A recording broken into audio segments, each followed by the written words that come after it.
ของพี่ยืนมาประคองยืนปลอบใจน้องเห็นน้ำตาคลอเบาช่วยเช็ดน้ำตายามเศร้ากอดน้องเบาๆแนบไว้ในอกลงเถิดน้องลงมันที่ตกเขาที่จะช่วยยาม Surprise, surprise. It's not Simon, it's me. How you doing, guys? I don't know how many we're going to have in this stream today because it's I only announced this last Friday on my stream.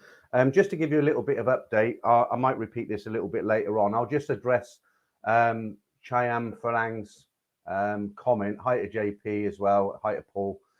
So I'll put that up on screen and I'll explain what's happening now. So you've said, what is going on, Peter? Simon put out a video saying he was okay. Does this mean he is no longer okay? No, it's not that. I mean, he's just got over it. He is kind of okay, but don't forget, it's not, you know, when you catch this, what's going on at the moment, it's not like catching, you know, a common cold. It's quite a serious disease, isn't it? And he was out of it for a week, bit longer. He was in bed, and obviously he was totally out of it. He felt better. And he went back to work and he put out that video saying, look, I'm okay now. Thanks for all your kind messages to get well soon. But you got to remember, guys, it's one of those, you know, although he was up and about, it's quite a serious disease and nobody really knows what goes on inside the body. So don't forget, he's got his factory as well. And he's been working and clearing up from last week and everything. He spent yesterday in bed, apparently, but he's just feeling drained and tired. And I only found out an hour and a half ago that he wouldn't be doing the stream because I'm in constant contact with him and I send him messages by WhatsApp. I sent him a load of messages yesterday and it looks like they've been read, but he doesn't answer me and it winds me up a little bit. But apparently he's got WhatsApp on his PC. So, you know, when something comes in, it looks like it's been read. It hasn't. He was in bed. But that's basically what's happening at the moment. Simon's, you know, he's still not feeling 100%. I'm sure he'll be better by the next stream for him in 2 weeks' time. It's supposed to be Simon on one Friday, me on the other Friday. So there's one every Friday.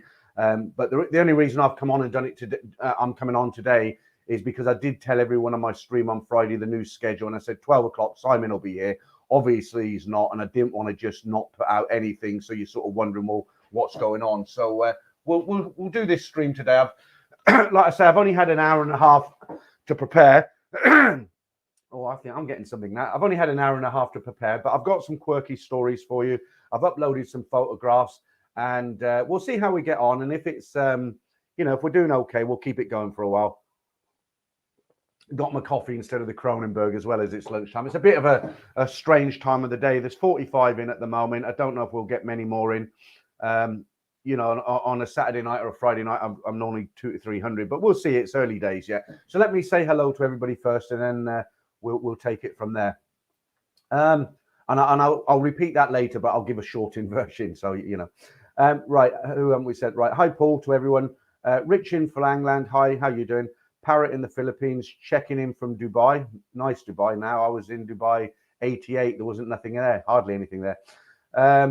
Thai Boxer, how you doing? JP, hi. Robin, the chosen one. Hi, nice to see you back, Robin. Hey, Peter, hope you're well and hope Simon recovers quick. Yeah, well, I presume you were there. You heard that, Robin. He has kind of recovered, but he's feeling a bit weak. Shinria, hey, you must be wondering what's going on. You've sent me a few messages in the week. What's happening to the streams? Good to have you here. Clive Parkhurst, hi. Till, how you doing? Good to see you here again. I just said hello. No, that was Shin I said hello to. Adrian Bates, hi Peter, nice to see you're back again. Greetings from Coventry. Paul, best wishes to Simon. Yep. Hopefully he'll be fully recovered by next week. Chayam Falang again. I thought when he put the video out saying he was okay, it was a bit premature, but I hope he's fully recovered. Yeah, when he put that video out, I think what he was trying to say is he was no longer bedridden, you know, because when he caught it, he was totally out of it. His description was he felt like he'd been hit by a truck and he was in bed for a week and his family sort of left food outside the door and he kind of recovered and he felt well enough to get out of bed. He tested himself again. He come up as negative. So he went back to work to run his factory, catch up on everything. But, you know, your body takes time to recover. He's 50 now as well. He's not a young man anymore. younger than me, but not real young. And yeah, I guess he just felt drained and thought, I can't do this. When you come on and do a live stream, you want to enjoy it. You want to engage in people. I enjoy the live streams. But the worst thing is if you don't feel like doing one and you're sick, is to try and force yourself to go on and, be entertained or engage with people, because it's just not going to work, is it? People can see through that. So, he's made a decision today. And as I say, it's I only knew an hour and a half ago. So not to worry. Let's carry on with today's. Shane O'Traveller having a Leo now. Yeah, so you must be in Thailand. Who we got? Mr. Superstar. Hi, Peter. Good to see the live streamers back. Just in case you didn't know, I've rescheduled my live streams now. They're every 2 weeks on a Friday night, not a Saturday night, and that's because the football's on now, and I can't compete with football, can I? Only those people who don't like football. But maybe I'll change it back to Saturday when that's all over. Okay, the gentleman's hot guides. Hi, how you doing? Tony Foley. Hi, high five. Disappointed not to see Simon, but good to see you. Thanks. He'll be back. Chang Flang, Peter, thanks for the update.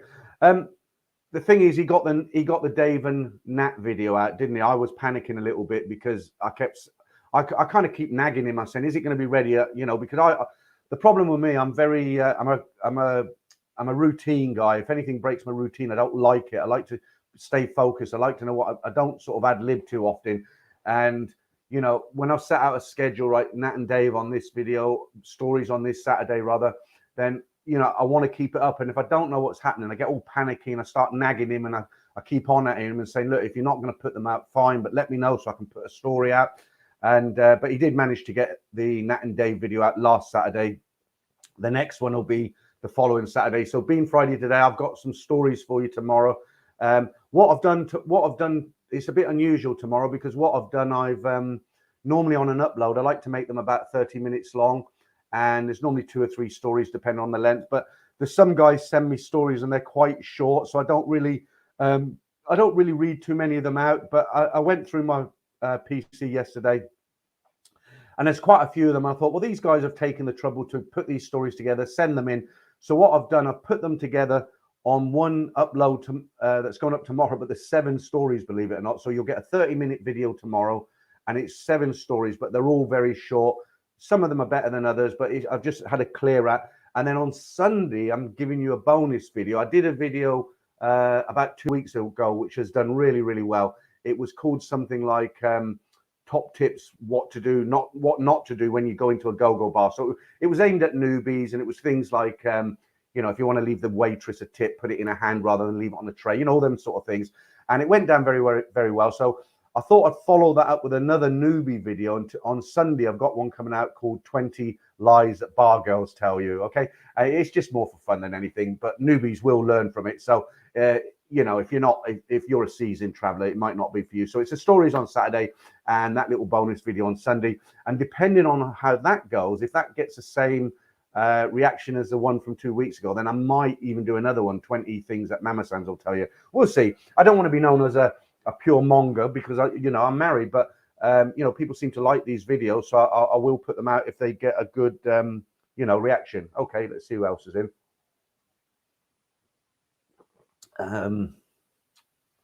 Did I say hi to you, Tony Foley,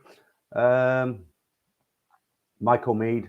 Hope Thailand is opening soon. Well, I've got some news on that. I'll read some out in a minute, but it's quite conflicting. Right, Shin, it's all good, Peter. Yours is the best. Okay, thanks. I've noticed, and let me just say hello to a few more. Chan Flang, interesting what the Bank of Thailand have come out and said about future tourism in Thailand. Maybe you could give us an abbreviated version here, because I didn't read that particular article.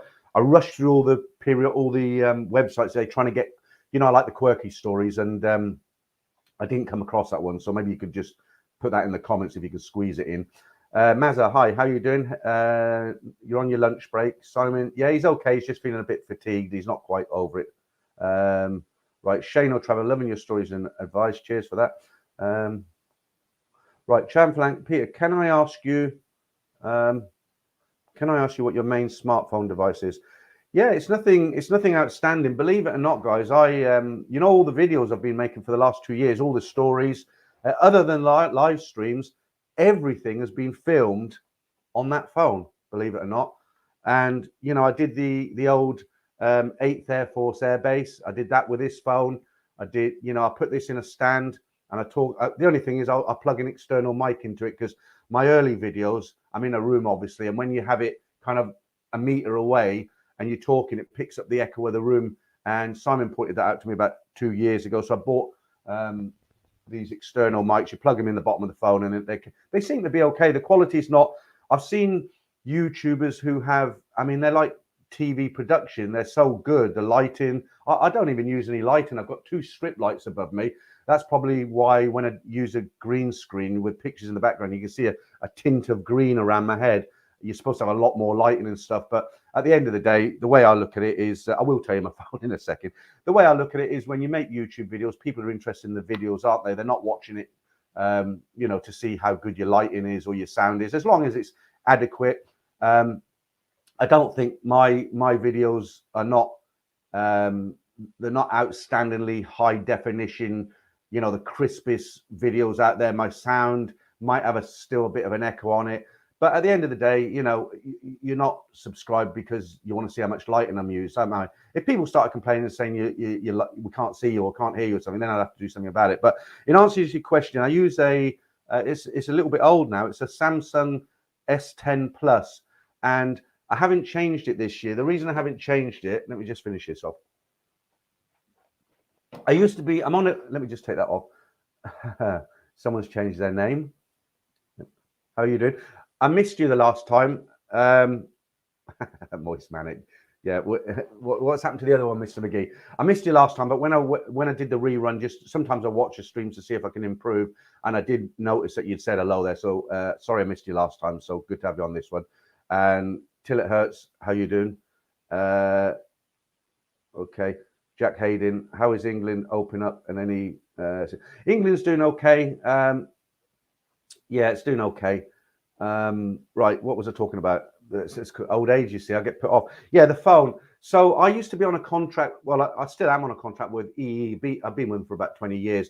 But they used to send me a new phone every 2 years, and my bill was about £60 a month because I've got unlimited data and all the rest of it. And I've swapped over to a SIM-only deal now. So what that means, I pay £20 a month, and I've got the same deal as I had before. So I'm saving £40 a month. The only difference is they don't send me a phone, and this phone's still really excellent. So I'm going to use this for another year maybe, and then I'll just go out and buy one. It'll cost me £400 or £500. But you know, when you calculate what you're paying a month over 2 years for a phone, oh, it's 24 months. What would that be, just out of interest? So 60 times 24 months. Yeah, I mean, that's £1,440 you're paying, as opposed to £20 a month over 24 months is 480. So was that? Yeah, I mean, it works out. You probably save yourself £100, £150. But anyway, we're not here to talk about phones. So let's get on with the stream. Yeah, let's put that up there. The Samsung 10 Plus is a good phone. I've got the 9 Plus, never had any problems. I don't know what supers, you know, what's come after this one now. There must be I mean, the Samsung S10 Plus is not the latest phone now, is it? Right, okay. How many have we got in? 72. Right, I'm going to, I don't know whether to wait a little bit longer or not. A guy's in prison in Southeast Asia, and he sent me a few photographs of his rat-infested cell, and I've got them here. I'm not going to tell you which country he's in because he asked me not to, but there are clues in the photographs. It's terrible. What's the time now? We've only been in 10 minutes. Let's give that one about 20 minutes, see if we get people in, and I'll tell you the whole story on that. Right, let's get some. Right, somebody somebody said to me the other day is, do you think there's any girls left in Pattaya, or are they all left? Well, there are a few about. I'll just put that up there to remind you what you're missing if you're single. So yeah, I don't think the city's completely deserted as yet. I've got a bit of a sad story here that it was my last one. Right, let me just read this out. I've got my trusty clipboard as always. I don't like flicking between screens. I find it easier with the clipboard. This is a bit of a sad one. So just talking about, is there any girls left in Pattaya? Hi, if you just joined us, by the way. I'm sitting in for Simon. Right, okay, so the title of this, I'm just going to read it as I printed it. I'm just going to read it as I read it and printed it, right? I'll use the word X instead of S-E. for YouTube. Right.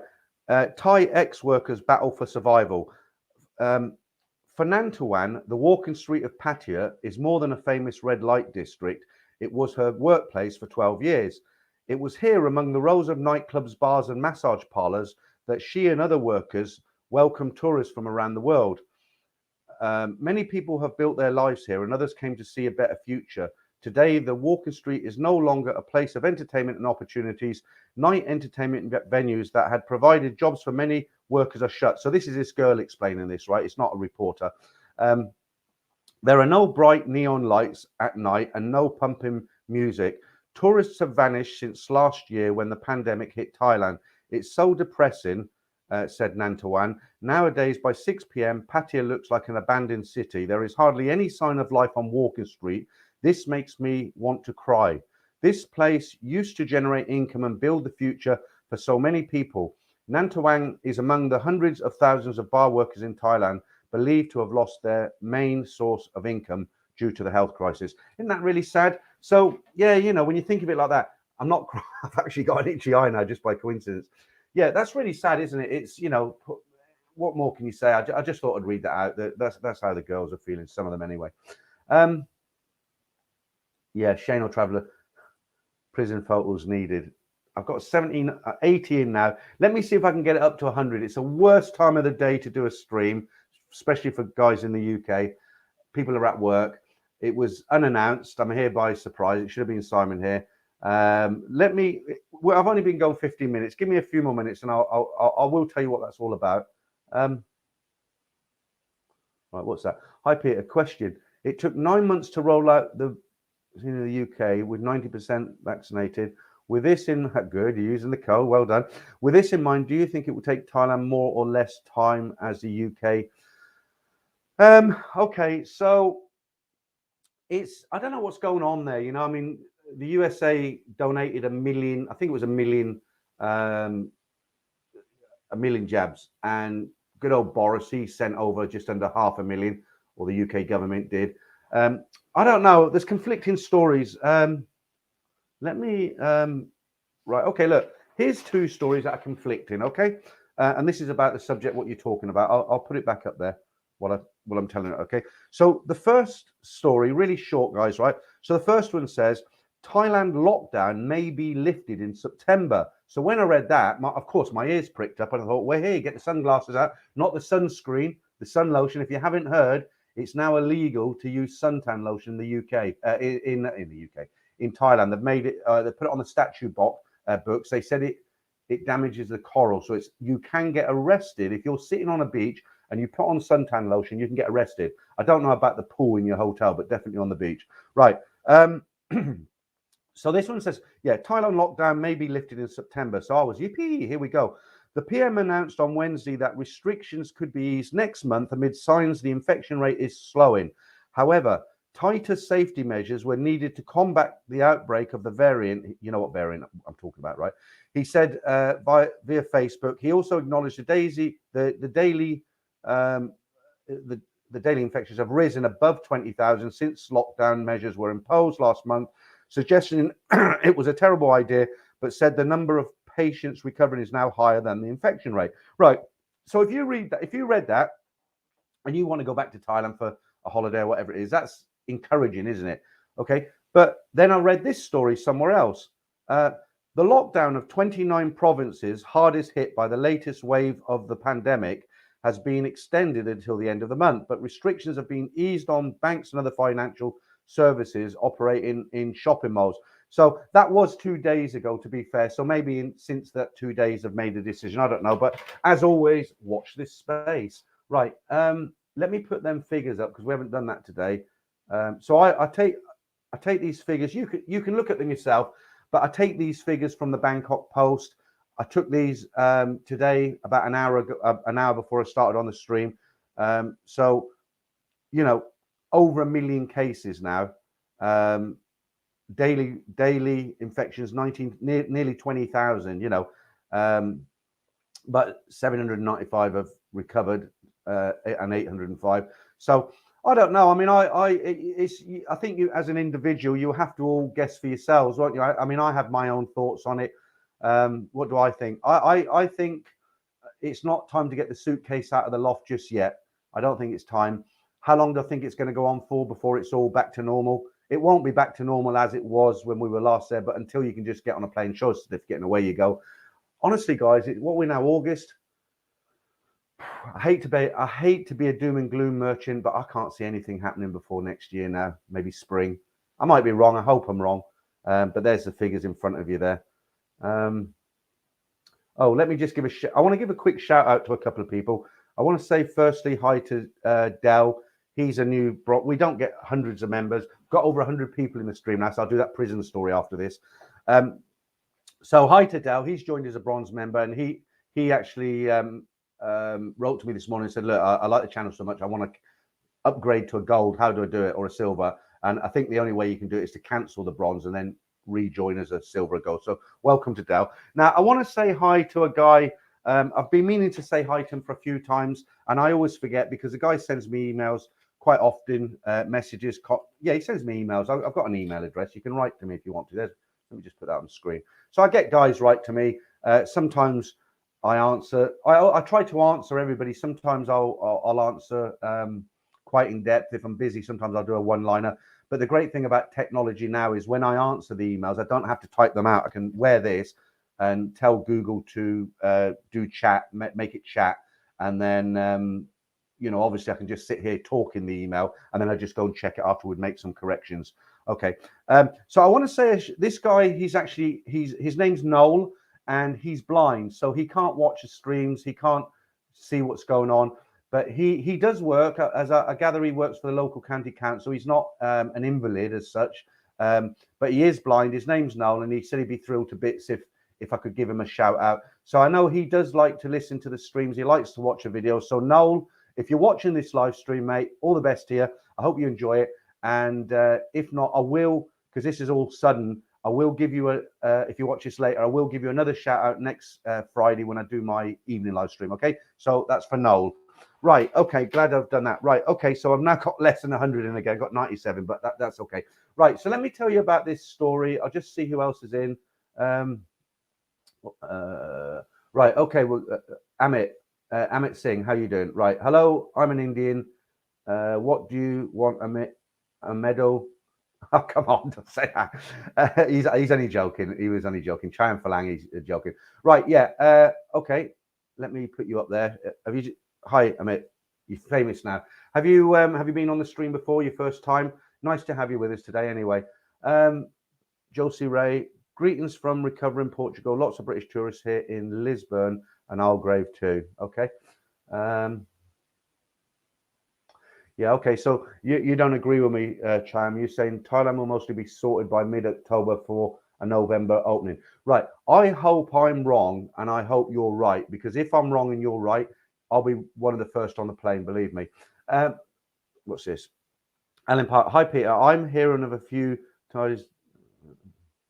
Got to be careful what I say, but I can read it.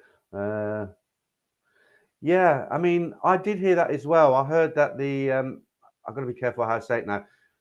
There's one that China produces, isn't there? And I'm not saying that's what caused it. I'm just telling you what I read. So there was a nurse and a doctor, two separate incidents where the nurse in particular, she'd had 2 doses, 2 jabs, and she still caught it and died. Whether it was, I don't know the reason. And there was another case with a famous doctor in Thailand. There might have been more cases, but they're the ones I know of. So I don't know is the honest answer. The glutton, you think, yeah, you're saying supposedly this year as well. 32 million Pfizer before Christmas as well. Bo Luke, how is Simon? You're obviously coming a bit late. Yeah, Simon's supposed to do the stream today, but he's still feeling a bit fatigued. He's up and about, but he just didn't have the heart to do it today, so I'm stepping in for him. Hi to Mario. Just gone through anybody I've missed there, and then we'll do this little prison story, and I'm going to show you some horrendous photographs of. Well, they're not horrendous; they're just bad conditions. Okay, so I've caught up with everybody there. Who else we got? New York native, how are you doing? Will Smith, hi. Okay, let me put that up from Robin. You look like a George Michael lookalike there, Robin. I think we've mentioned that before. A week, okay. Yeah, I mean, apparently it's quite difficult. I did read a story that in the Bangkok hospital in Pattaya are now offering the vaccine to foreigners. I didn't print the story out or anything. I just read the headline. But like Simon said, when we did the stream together 2 weeks ago, he booked his for October. He's paid for it, but his wife, who's Thai, and his children had an appointment. They went there across town, the other side of Bangkok, and when he got there was just a handwritten note on the door, cancelled, come back another day, sort of thing. So I don't know. Okay, Bernie, how you doing? I haven't actually met you. It's funny you always put that, but nice to have you here anyway. Who else?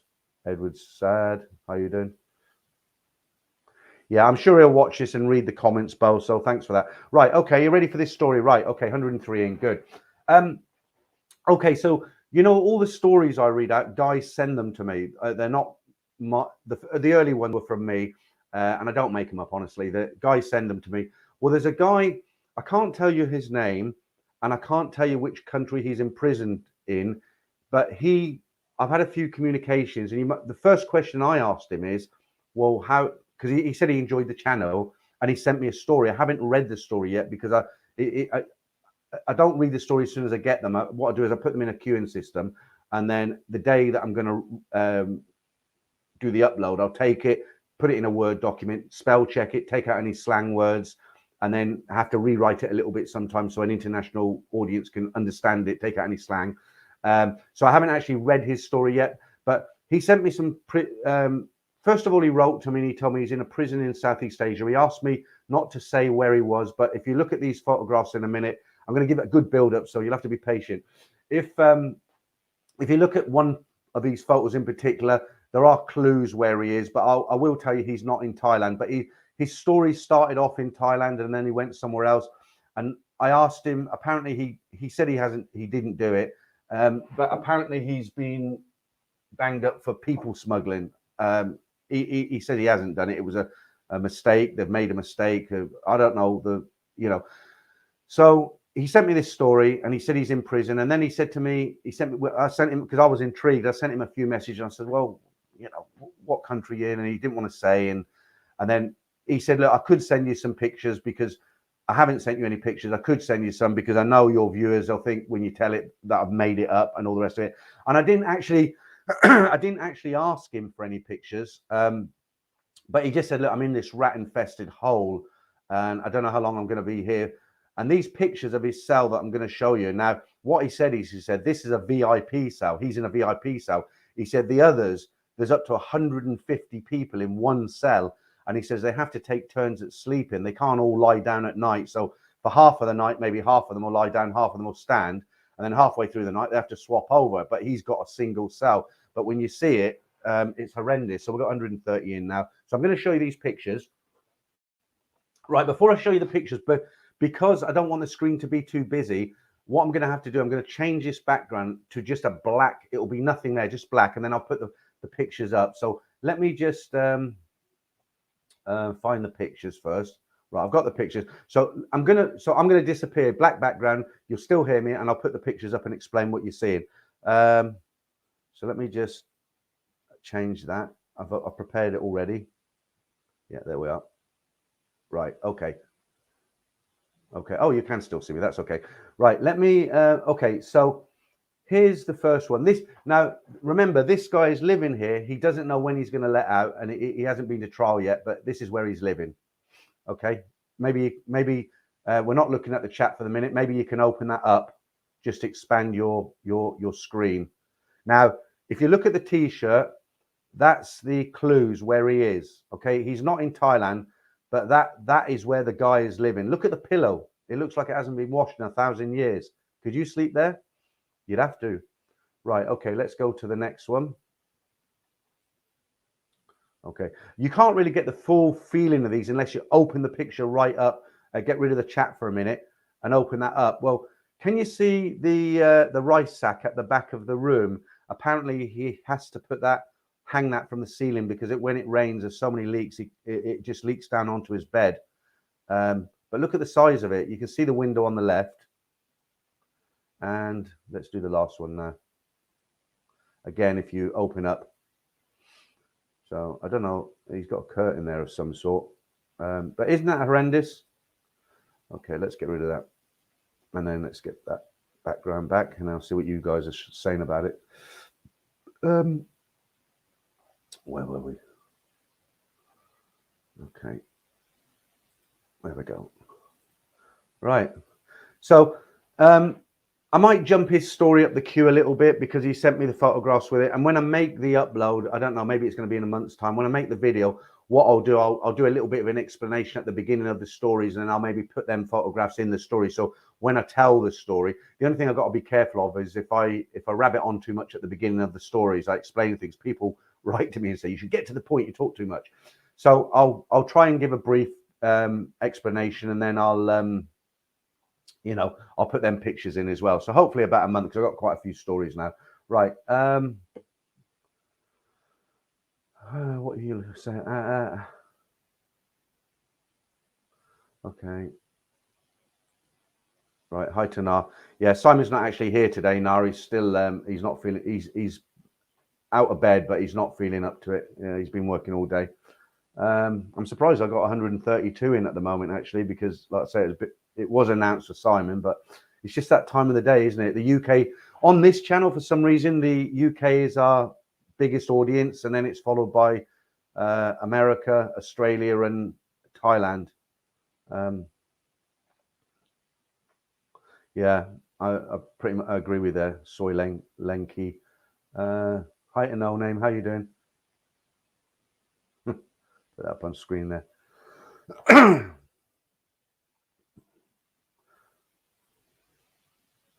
What does that say?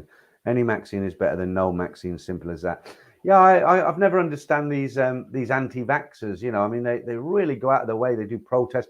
A lot of it is fueled online, places like Facebook and Twitter. There's so many conspiracy theories. I've read a few, and to be honest with you, I thought they were quite pathetic. There might be people watching. You might be an anti-vaxxer, and you might think you know more than we know. But the thing is, I've read stories where people have said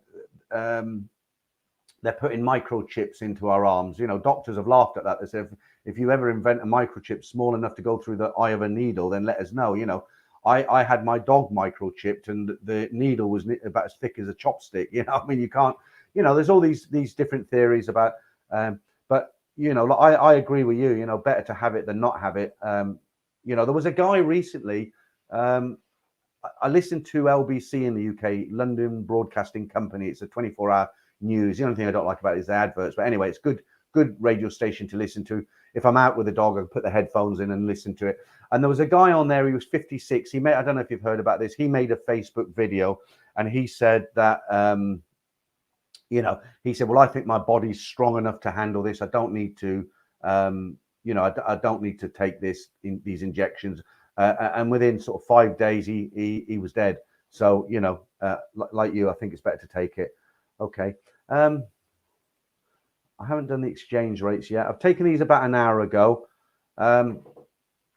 Yeah, the Thai baht's kind of gone up slightly. I thought it was going to continue to drop, but it's gone up, gone down rather, gone up. Sorry, gone up just by a few satang. But you know, most of the currencies that you're seeing on screen, they've gone down very slightly. And I don't know if you were in last week's stream, but I'd showed some old pictures of Nana Plaza, because often people say to me, you know, what was Nana Plaza like when you arrived there? Because, you know, I was there in the early 90s, and it was a shopping center just starting to turn in, and I turned into, you know, a few bars were going in there. And let me take these off, and I'll do this for you now.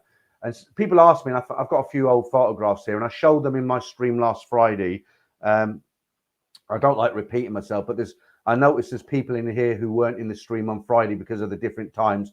So I'll just show you 3 photographs, and I'll explain what these were. So this is Nana Plaza, about the time when I got there, the first one anyway. And when you look at this photograph, what you can see, the obvious thing you can see is that it doesn't say the largest adult entertainment venue in the world. What it says is Nana Plaza Shopping Center. And if you look to the left, there's an arrow a man in an Arab guy there with his red his costume, well, his national dress on there. Well, if you look to the left of him, there's two guys, and if you look right above their heads, you can quite clearly see it says gold shop. So that's that particular picture where that gold shop is. That's where opposite Lucky Luke's, isn't it? Big Dogs. Now, when I first got to the plaza, that Big Dogs was 3 small bars. It wasn't one large bar. And if you look at the sign, can you see the sign in the middle above the elephant with the Arabic writing? You can't make it out, but if you look in the top left-hand corner, you might just see the sign restaurant, make out the word restaurant. There was an Arabic restaurant inside the plaza. There were no bars in the center. It was just, you had a pharmacy, there was the gold shop, there was an Arabic restaurant, there was a travel agent, and 1 or 2 bars were just starting to move in. Then obviously the bars made a lot more money, so the rents went up and it drove all the other businesses out. Now this one, I don't, that's before my time, that one. If you look at that, you can see there's no bars in the middle and they let cars park there. But I don't know, what do you think? Early 80s, late 70s, early 80s? Well, no, the bars are there, so it's got to be later than that, hasn't it? But on this one's quite interesting because on this one, if you look at the 3rd floor here, you can quite clearly see the windows of what was a hotel. That's where Billboard is now, the big go-go bar with there's a revolving stage and a kind of a hot tub thing that they dance about in. But if you look on the 3rd floor there, you've got the windows of the hotel. And if you look at the stairs, as you come up, the white stairs there in the corner, the far corner, as you come up them stairs and you turn right, that's where Spanky's is now. But you had the 3 Roses on the left, and then the next bar to that was the Hog's Breath. And then further along, you see you've got the DC-10 bar. Well, that's still there. And yeah, so a little bit of history there. And if you did see that on, you know, if you were in on Friday, apologies if it's a bit repetitive. And there's one of Soy Cowboy. That was probably taken around the sort of early 90s, I guess, late 80s, early 90s. But interestingly enough, the sign on the left that says Our Place, that's a go-go bar, that's coming in from Soy 23. You'd have the Ship Inn on the left, which is now gone. Then you had that Our Place go-go bar. Well, that Our Place go-go bar, that was there all the way up until when I left in 2000. You know, I mean, I've been back many, many times since then. I didn't notice if it was there or not. But that's a very old one. And while we're on the subject of old pictures, last one, just in case you weren't in on Friday, I'll put that up there. I wrote I read an article out with this. I won't read it out again, just in case you were here on Friday. But that was Pattaya, obviously. You know, before it became a real happening place. Okay, right. And once again, if you've just joined us, welcome to this unscheduled stream. Simon was supposed to be doing this today. I had advertised it, but he's got over the worst of it, but he's still not feeling great. I found out about 2 hours ago now that he won't be doing it today, so I kind of jumped into the breach, as it were. Okay, let's see what you guys are saying. Just trying to find the place where I left off. Yeah, Phuket Sandbox is more like a cat litter tray. That was it.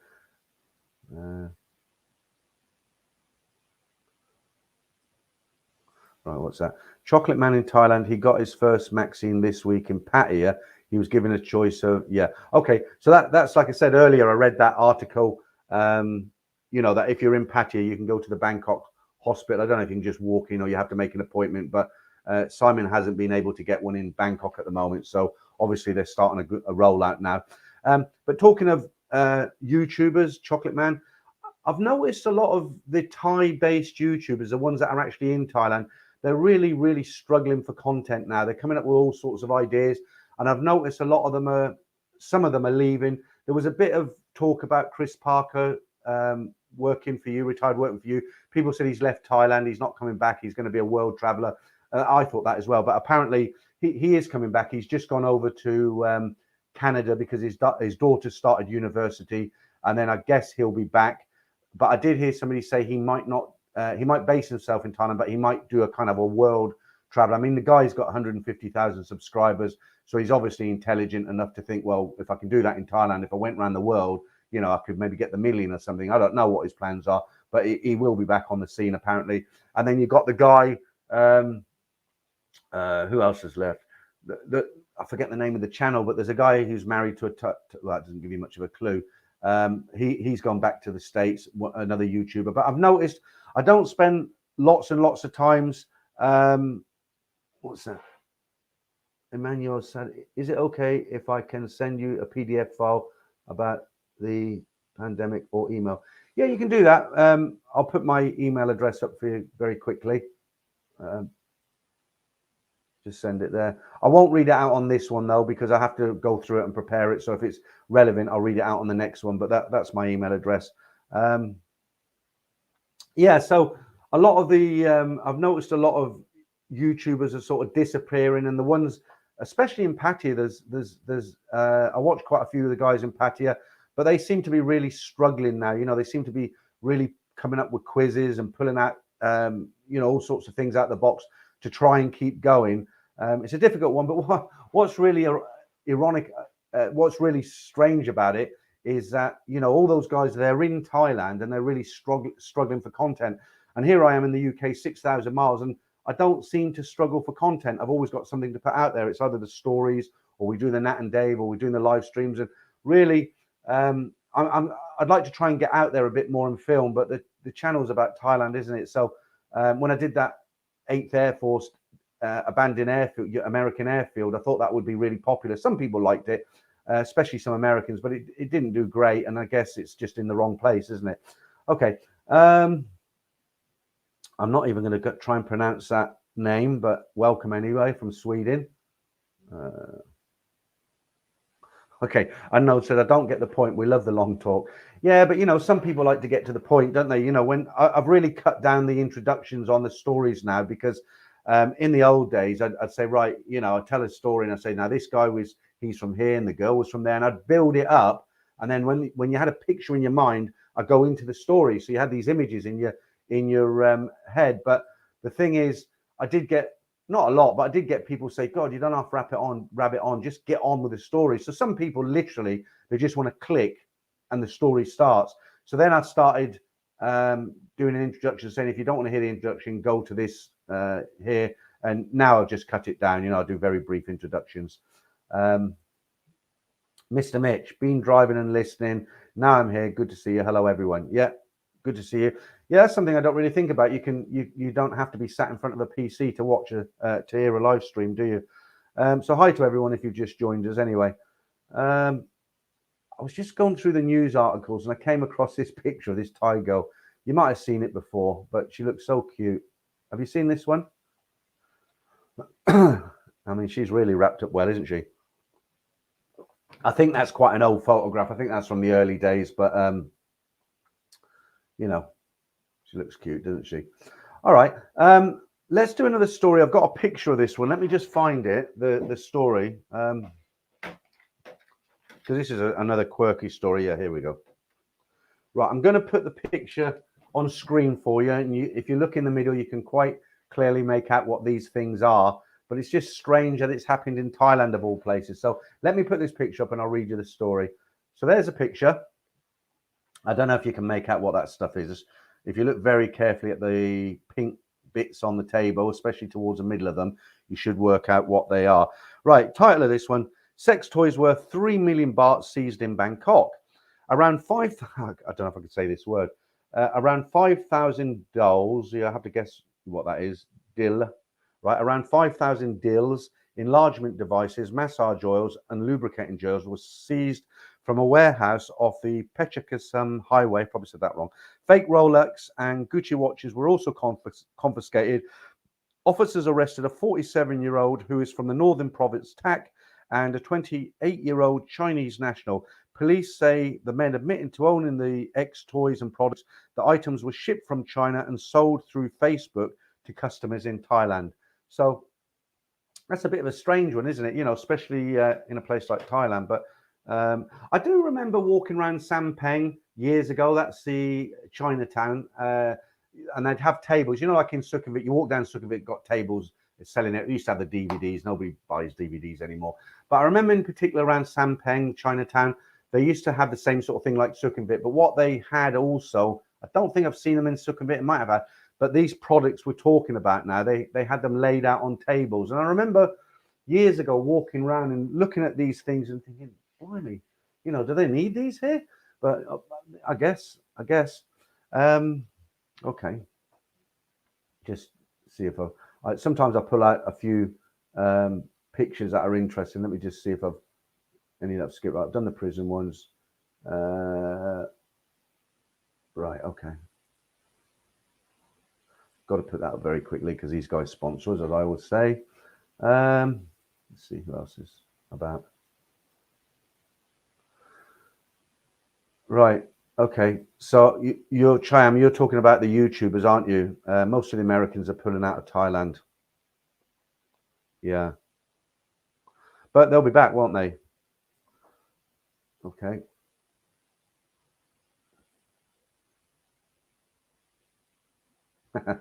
Thanks. Boluk says, I really can't wait to see you posting from Thailand. You're killing it from the UK. The problem is you're so used to seeing me here in the UK and sitting in a room that it might not be the same. And when I get to Thailand, I'm going to be the same as everybody else, aren't I? I'm going to be, I don't know. I've got some ideas because one thing I don't want to do when I eventually get back to Thailand, I'm not going to walk around Mabu Kong and show you that. I'm not criticizing those who do, but it's all been done. The thing about Thailand, there's so many YouTubers based there. And what surprises me is some of them are very good, but they just don't get any subscribers or very few. I watched one the other day and the guy, he was on a motorbike and he was on down south somewhere, beautiful stretch of coastline.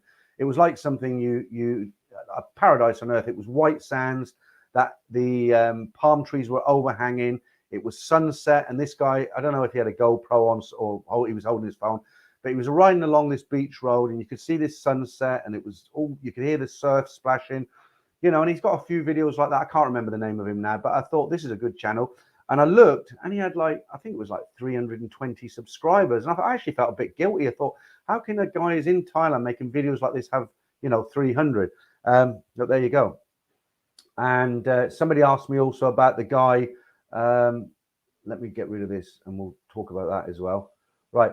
Somebody asked me what I thought about the guy, Bangkok Diaries, Thailand. I don't know if you heard that story. Let me just get rid of that. Okay. Yeah, I mean, people keep asking me about this. I haven't really got too much of an opinion. Right. Bangkok Diaries, Thailand was a channel that had about 8,000 subscribers. Dave was an Irish guy. He did some live streams with Pete from Irish Times, who I don't know. I've watched a few of his videos. He comes across as quite a nice guy. But this Dave, I don't really know him, but one time he contacted me. I know he was supposedly a teacher in Thailand, and he made streams from Bangkok. So I watched a few of his streams, and he contacted. I can't remember the hi Black Bolt. How are you? I don't know. No Time to Be Sad. Yeah, that's it. That's the one. That's the one I was thinking of. Yeah, he's leaving as well. So this Dave, the Irish guy, people are asking me about this. So he had this channel, Bangkok Diaries Thailand.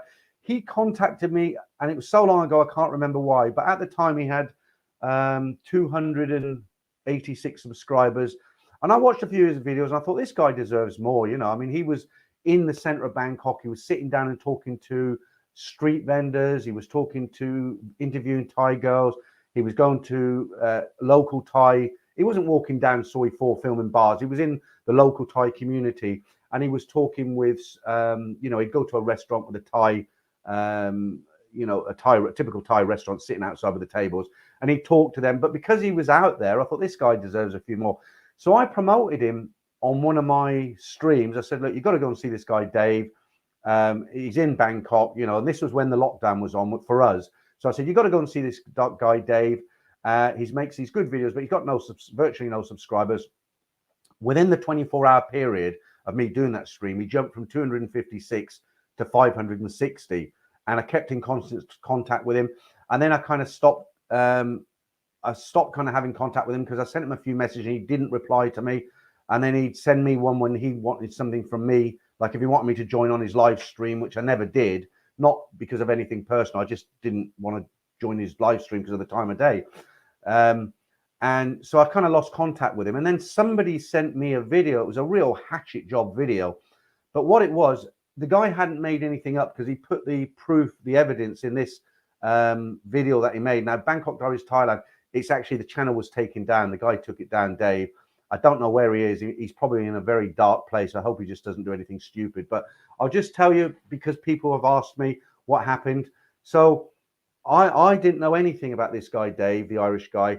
And most of his subscribers, I'm guessing, didn't know. But apparently this guy, Dave, well, not apparently, he did. I've seen the evidence. Somebody made a video and said, look, you watch this guy, Dave, but you don't know about him, his real life. So they sent like clips from their Irish newspapers, and there was evidence in the video backing it up. I can't remember the name of the video, but it's out there. And this guy had strangled his wife with a cord from a printer, and he got 2.5 years in jail. And this guy brought this to light, and apparently he faked his clearance certificate for his visa.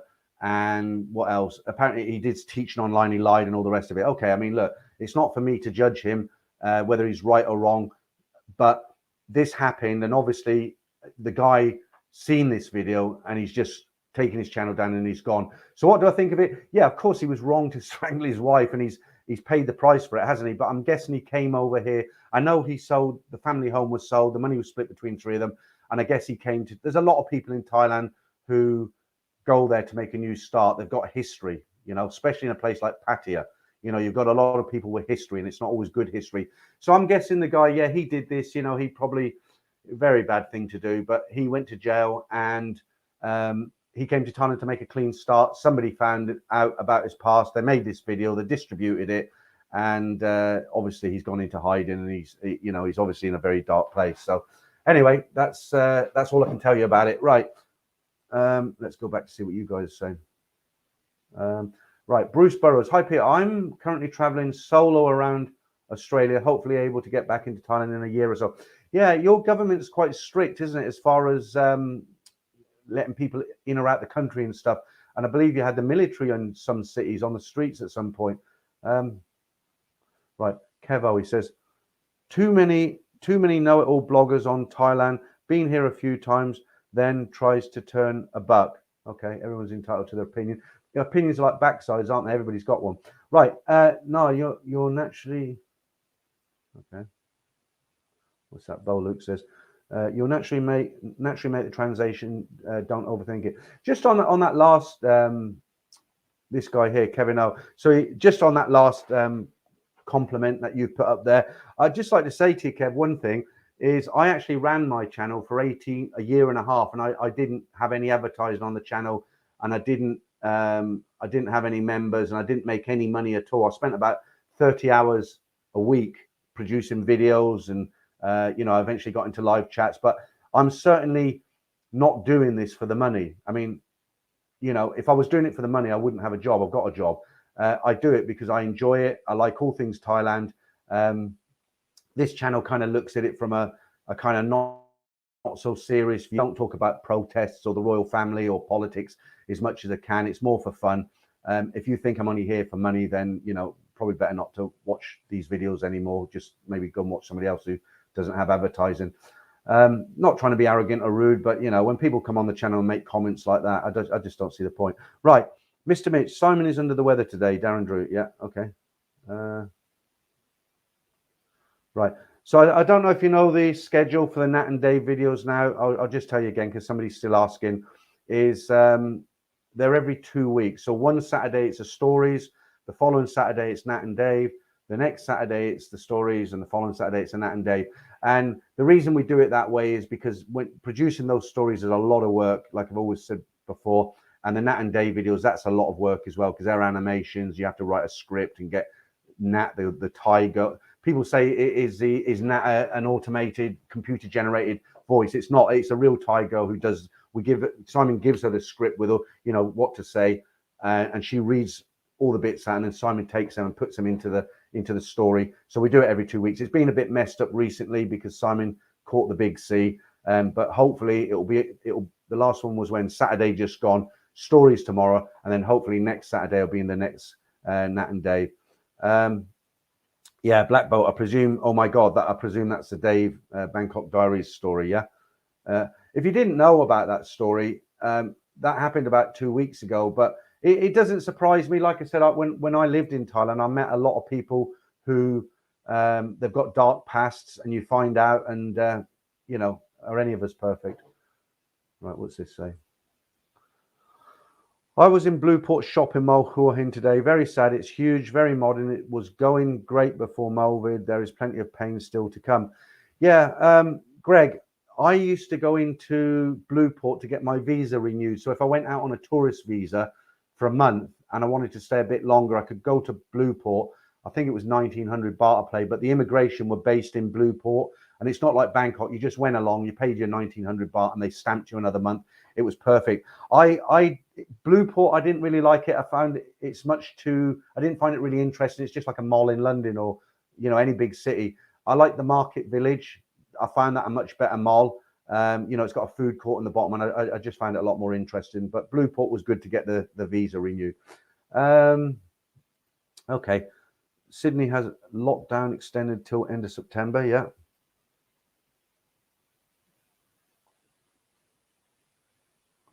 Right, okay. What's this Alex has said? Nice to listen to you, mate. On a long commute back to Shanghai. When people tell me that, you don't have to make me envious. I mean, it's not just about Thailand. My background is a hotel industry, so I spent many, many years all over the Far East. Philippines, South Korea, where I met my wife. I've been to Indonesia, Hong Kong, China, mainland China for a couple of years, twice. All over. The only place I didn't really go to and explore was Japan. I touched down on the way. We went to. Remember when the film Casino came out with Robert De Niro? I was in Bangkok at the time. Me and a friend said, let's go to Las Vegas and have a look at all these locations. So we went and had to stop over in Tokyo, but they didn't let us off the aircraft. So that's the only place. But when I read, when I see comments like yours, Alex, I feel very envious because you're out there, aren't you? I've never been to Shanghai. I spent a couple of times in Beijing. I was there when the first McDonald's ever opened in the country. I think that was 1990, just before I went to Thailand. And I went to a fishing port called Dalian. And I really didn't like that place. But fair play to you, Alex. If you're out and about and you're on a train commute home to in Shanghai, it sounds a lot of fun. I'm sat in a room in the UK. Okay. Lots of messages coming in for Simon again. I'm sure he'll watch his stream a bit later. What's that? Alex again. I wonder, do you like somtam? You mean? It's SOM. Do you ever make it back home at your home for nostalgia? I'm making mine soon. You know what my problem is, Alex? I don't like garlic. It's really strange. I do love fried onions, fresh onions cut with burgers and things. But I've got this thing with garlic. I smell it and I feel like vomiting. I don't know what it is. And unfortunately for me, I like Thai food, but I can only eat the Thai food that they prepare fresh. I can't eat from the bambaris, the silver pots where you'll go in and there's a buffet. When I used to go to Chinatown a lot to buy, I had a little business where I shipped jewelry packaging to the UK. The bottom fell out of that market. Now you can buy it cheaper on eBay from China. But there used to be a buffet lunch for 140 baht that when I was out shopping in Chinatown, I could go in there. They got all the bambaris laid out. There was about 20 of different things, but there was only about 3 I could actually take. One would be the vegetables.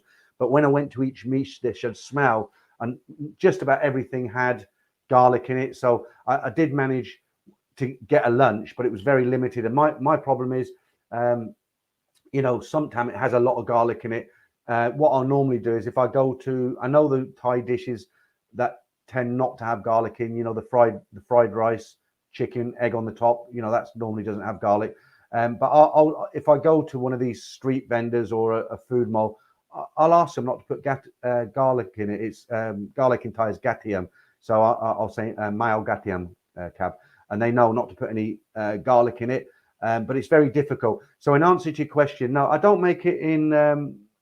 We've got a Thai restaurant here, but the food in there. They're Thai girls in there as well. But it's Thai food. It looks like Thai food, but it doesn't taste anything like the food in Thailand. My wife is a very, very good cook because she's Asian. She's from South Korea. She cooks a lot of kind of Chinese style dishes, and she's also an excellent Western dishes. But my problem is now I'm on a diet, as you know, so I'm really limited to fruit and stuff. Okay. Okay, let me stop talking a bit. Let me get another story. Right. Oh, this is a bit brutal, this one. Right. I got a photograph for this. Right. So the title of this, I'll put the photograph up, but just so you know what you're looking at. The title of this is Introducing Thailand's New Malvid Detention Camps, right? So you catch it and you could be placed in in a place like this, right? So I'll put this on screen, right? Now, what does that look like to you? That looks a lot like a secured prison to me. But anyway, let me read this out. It says, the move by Thai officials to create Phuket Malvid Care, it's a care centre with bars, right, should be a red flag to anybody paying attention right now, because only the Phuket news so far are brave enough to report them. Because in effect, the so-called care centres are nothing more than Malvid detention camps. And even if they are only for those who test positives by the unreadable rapid something test, if you're not shown any signs of infection, this means that all Thai officials now have to say to you is you've got the bug and you can be forcibly detained despite feeling perfectly healthy. This is what's happening in North Korea and China. So, I mean, I don't know all the ins and outs of it, but it's a bit scary, isn't it? Okay, right. There's quite a few more people in the stream now. Just really quickly, if you've just joined us, Simon was supposed to be doing the stream today. He had the big C. He recovered. He was out of bed, but obviously his body's still weak. He's been at his factory today, and he just told me kind of an hour and a half before the stream started. He said, I just don't feel up to it. And I said, no problem, leave it. And because I'd advertised it on Friday, I thought, right, I'll step in and do it. Okay. Let's have a look. What are you saying, Shin? We are likely to be in a situation. Right, okay. Somebody else, Nadmai, I hate garlic too. And my wife as well, you know, I don't know, Korean food. I mean, she put garlic on her cornflakes, you know, I mean, she puts garlic in absolutely everything. And I have to stay out of there, you know. I don't know what it is. It's just something, when I smell it, it gives me a very light feeling of wanting to vomit. I wish I liked it because I miss out on a lot. Most people do love garlic, like Yormo Joe there. Yeah, okay. I think if I did a survey and asked 100 people who likes garlic, who doesn't like it, I think 99 would come back saying they love it. Okay. Someone else, I'm surprised a few people don't like garlic here. Right, somebody's asking me about my weight. So, you know, on this diet, I'm putting this up every week now. I did it on Friday, so I haven't lost it much since then. But if you weren't in the stream on Friday, I'll just put this up. Brian Flowers, when he does his stream, he has it constantly in the corner there. I'm not going to do that. I'll just put this up there. So I was 115 kilos. I was eating like a fat slob when the lockdown was on. I couldn't control myself. I was drinking beers and then slinging a pizza in the oven, and I piled on the weight, right? So 115 kilos. Current weight is 100 and it might be 101 and a half because I only weigh myself on Sundays. The goal is to get down to 90 kilos. So weight loss to date is about 13 and a half, 14 kilos. And if you still do it in old money, it's about 2 stone I've lost, and I want to lose maybe another stone or 2. But if you're regular to the channel, you should be starting to notice it now. My stomach's starting to go down, and it's quite difficult. It's not easy to lose weight. I'm not on any particular diet. I do my own thing, but I won't turn this into a diet channel or anything like that. All I will say is I'll just say I don't eat any breakfast. Lunchtime, I'll normally have a banana and an apple. I get hungry again about 3-4 in the afternoon. I'll have another apple. And in the evening, that's, you know, you just got to plan your meal very carefully. So I'll either have 4 scrambled eggs, but only use the yolk of 2 of them, or I'll have a salad with some tuna or mackerel, or I'll have 3 Weetabix, or, you know, that's a typical sort of thing I'll have. I don't eat any bread, rice, anything like that. And then about 8 o'clock, I might have another apple or a couple of plums or a tangerine, something like that. And then the only way I go wrong is I drink a couple of beers every night. I'd lose a lot more if I didn't drink them beers, but you know, you can't give up everything, can you? Okay, Alex, thanks for that. You said you love the stories. I'll put that up for when Simon gets back. All right, okay.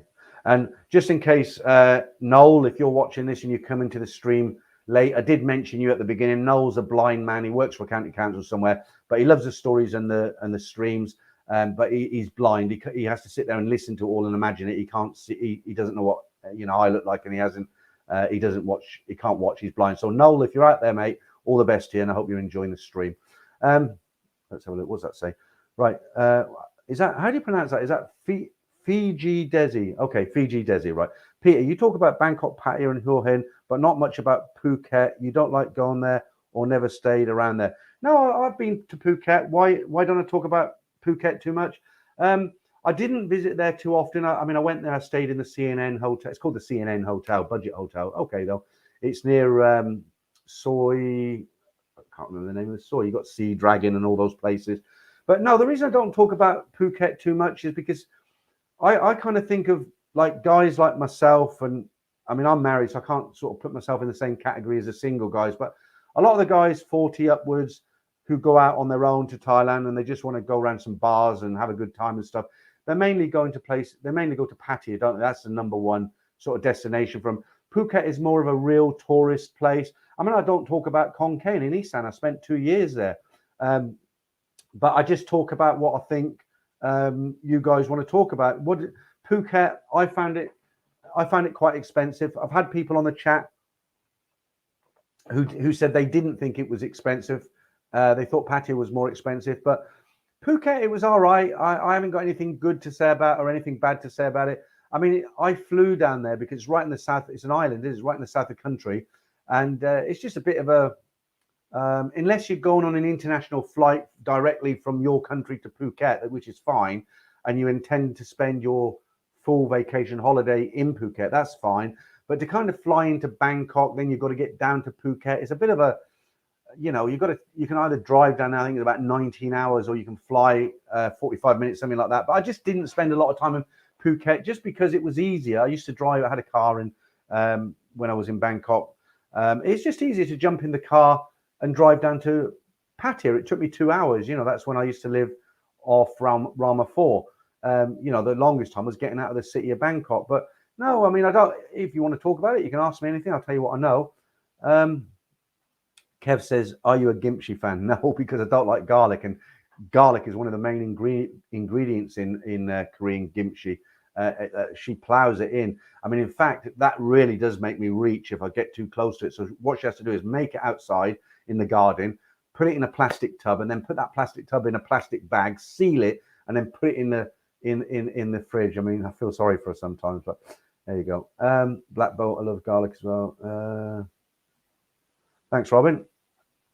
Yeah, it's actually nice if somebody comes on the stream, or like somebody wrote to me last week. I put a video up, obviously, and they said, "Oh wow, you've lost some weight." So they noticed it without me mentioning it. When I say to somebody, "Oh, I'm on a diet, I've lost weight," and then they say something, it's not quite the same. But when someone comes out of the blue, I don't say anything about it, and they say it, then yeah, it makes you feel like it's worth it.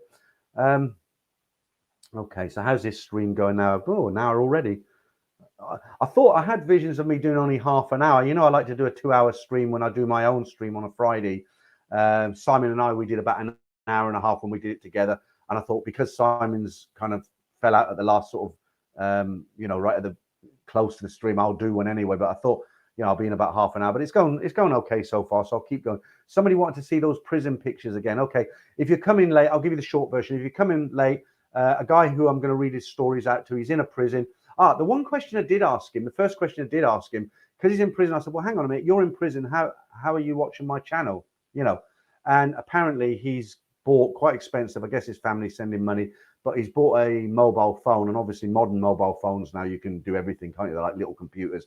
But I'll show you them again. I won't put the backdrop of it. If you just joined us, he's not in Thailand, but he's in a rat-infested prison in Southeast Asia. And I did put these up already, but I'll just put these up quick again. Look, there's his cell. At least he's got a fan. But no, I mean, look at the state of his pillow. No sheet on there or anything. It's horrible, absolutely horrible. I'm not sure if I could, at my age, if I could hack that, And there's another one, rice sack in the background there. But apparently this is a VIP cell because, the other people, they like 150 to a cell. At least he's got his own place. And then that one again. So, yeah, not very nice. What's that you're saying, Alex? Ever show off your tie at the local restaurant back home? How do they respond? No, not really. I mean, my Thai is not. I can't pretend I'm fluent in Thai. Simon's a lot better than me. Obviously, I spent a long time in Thailand, and up until the pandemic, I was going sort of 3-4 times a year. And you just pick it up, don't you? But you pick up all the obvious words first. If the obvious words. I'm just trying to think what you would. You want to ask how much is something. You want to tell a taxi driver to go left, to go right, to stop, to go forward. How much is it? You want to know the food, don't you? So, khao pat gai. So that's fried rice with chicken. So I had to learn that because that's my favorite dish, because I can go anywhere and have that and put an egg on the top of it. So no, I mean, I can't say I speak fluent Thai. I can't. I've seen YouTubers in Pattaya who speak a lot better Thai, fluent Thai. I can get by. No, I don't go into. I've been in the Thai restaurant, the local Thai restaurant, where guys come in with a girl, and I look at them, and you can just tell they're bar girls. They picked them up in a bar. They've just got a look about them, and they'll go in and they'll grab the waitress, and they'll try and engage in this. I've been to Thailand, and they want to talk about it, and then they come up with a few words of Thai. I'm not criticizing them. That's fine, but I don't. And to be frank with you, the girls who work in the Thai restaurant speak fluent English, so there's no need to. And of course, the people who sit round you, if I started having a fluent Thai conversation to a Thai waitress and the tables are fairly close, all the people around me, they think, look at him, who does he think he is? They think I'm bigger, that's showing off. So no, I don't. Right. Kevo says, I'm in Pattaya right now. Yeah, Kev, there's not a lot happening there at the moment, is there?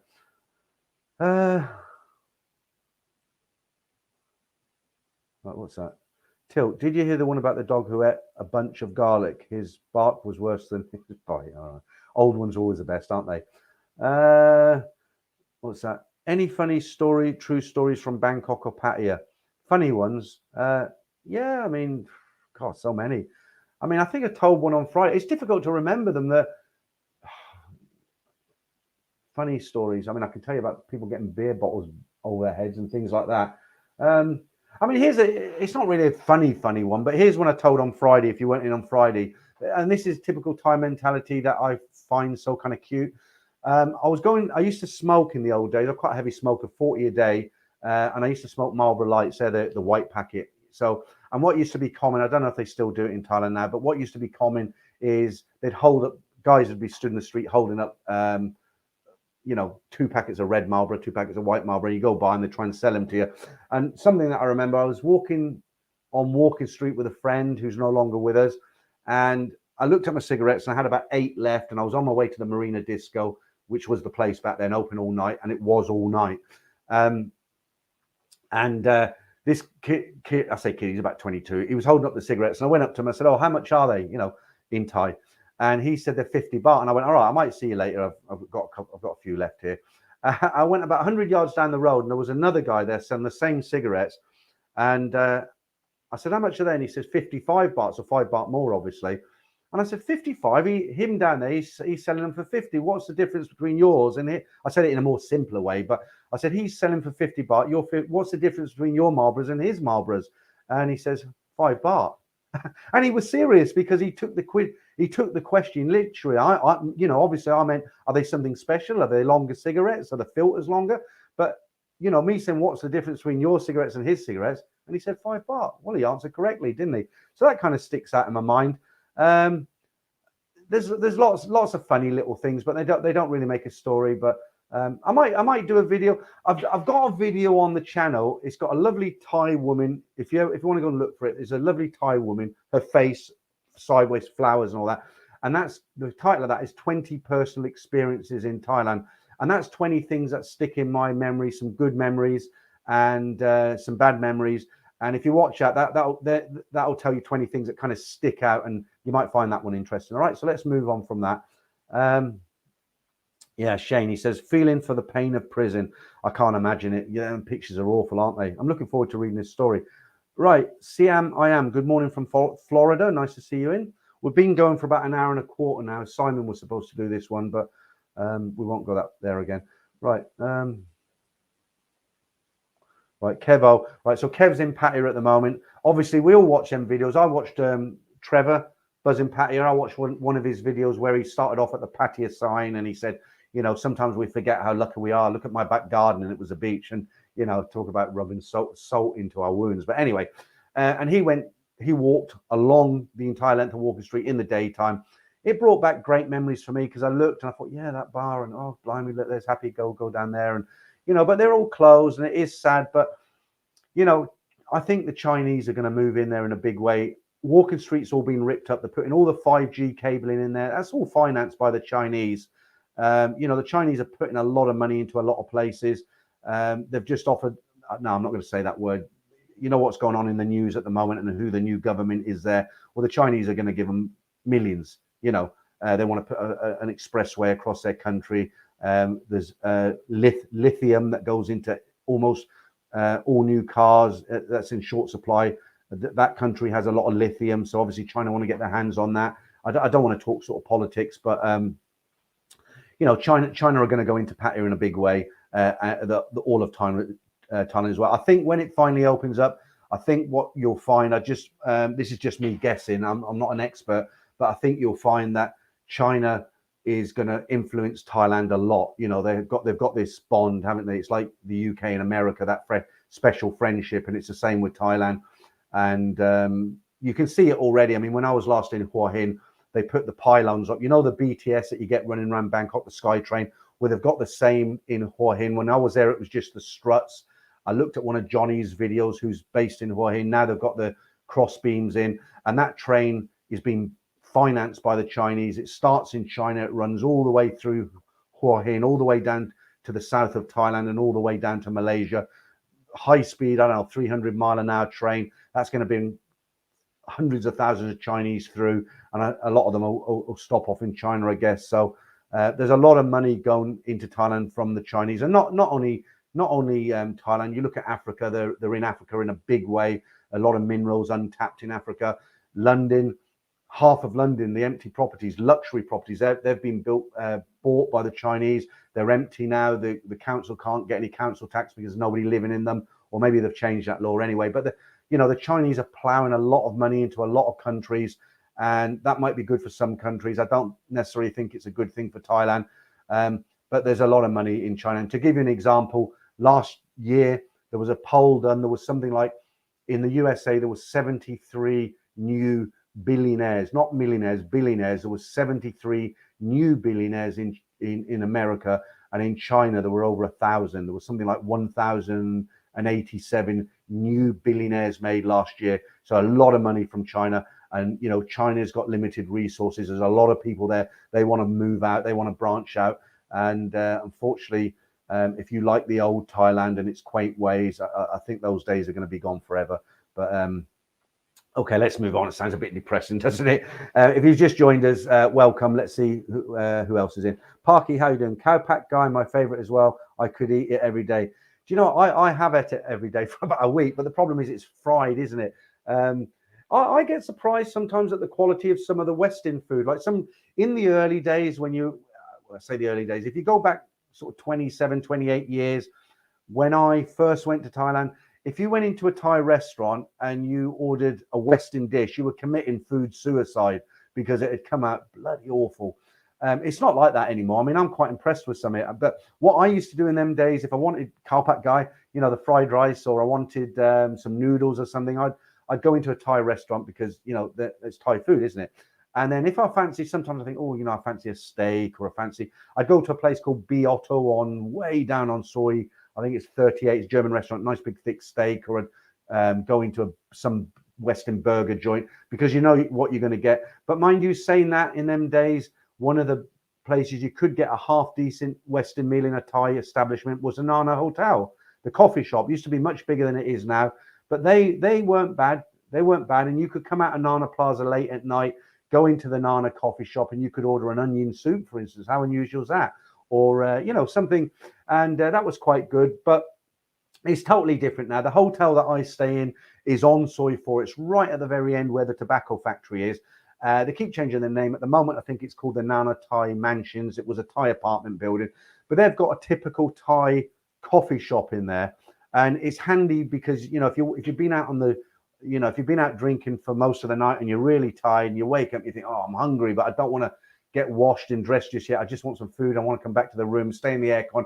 It's handy. You can literally come on, some water in your face, on your hair, your shorts on, t-shirt on, and then head down to the coffee shop. You can order what you want, you know, and go back to bed. But what I'll tell you what makes me laugh in talking about food in Thai restaurants, something that always used to make me laugh is when you order a lot of them. I mean, now, especially in Patti, you got an American or an English full breakfast. I mean, it's a business, isn't it? They come out, they're really good. You can't finish them. But a lot of the Thai establishments, they'll advertise American breakfast, 90 baht. And you think, oh, here we go. We'll have some of that. Free cup of coffee. So they bring the coffee out. They bring 2 pieces of toast out. And you're waiting for this American or full English breakfast. And what comes out? 2 fried eggs, a slice of cucumber, half a chipolata sausage that looks like it's seen better days, and or you might get a slice of ham, and that's what they class as a full breakfast. So yeah, that, you know, I used to eat the 2 eggs and the cucumber, and I'd be like, well, is that it? That's not enough. I'd need about 6 of them to fill up.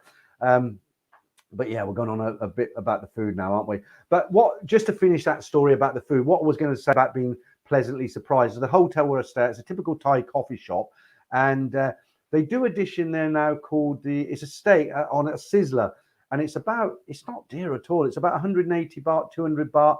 I forget exactly what it's called, but it comes out, it's a metal plate with and it's obviously been on a hot plate. It's got a steak on it and some chips, French fries for the Americans, or and some vegetables and some kind of like a tomatoey, peppery sauce. And it's a couple of 100 baht, a fiver in English money.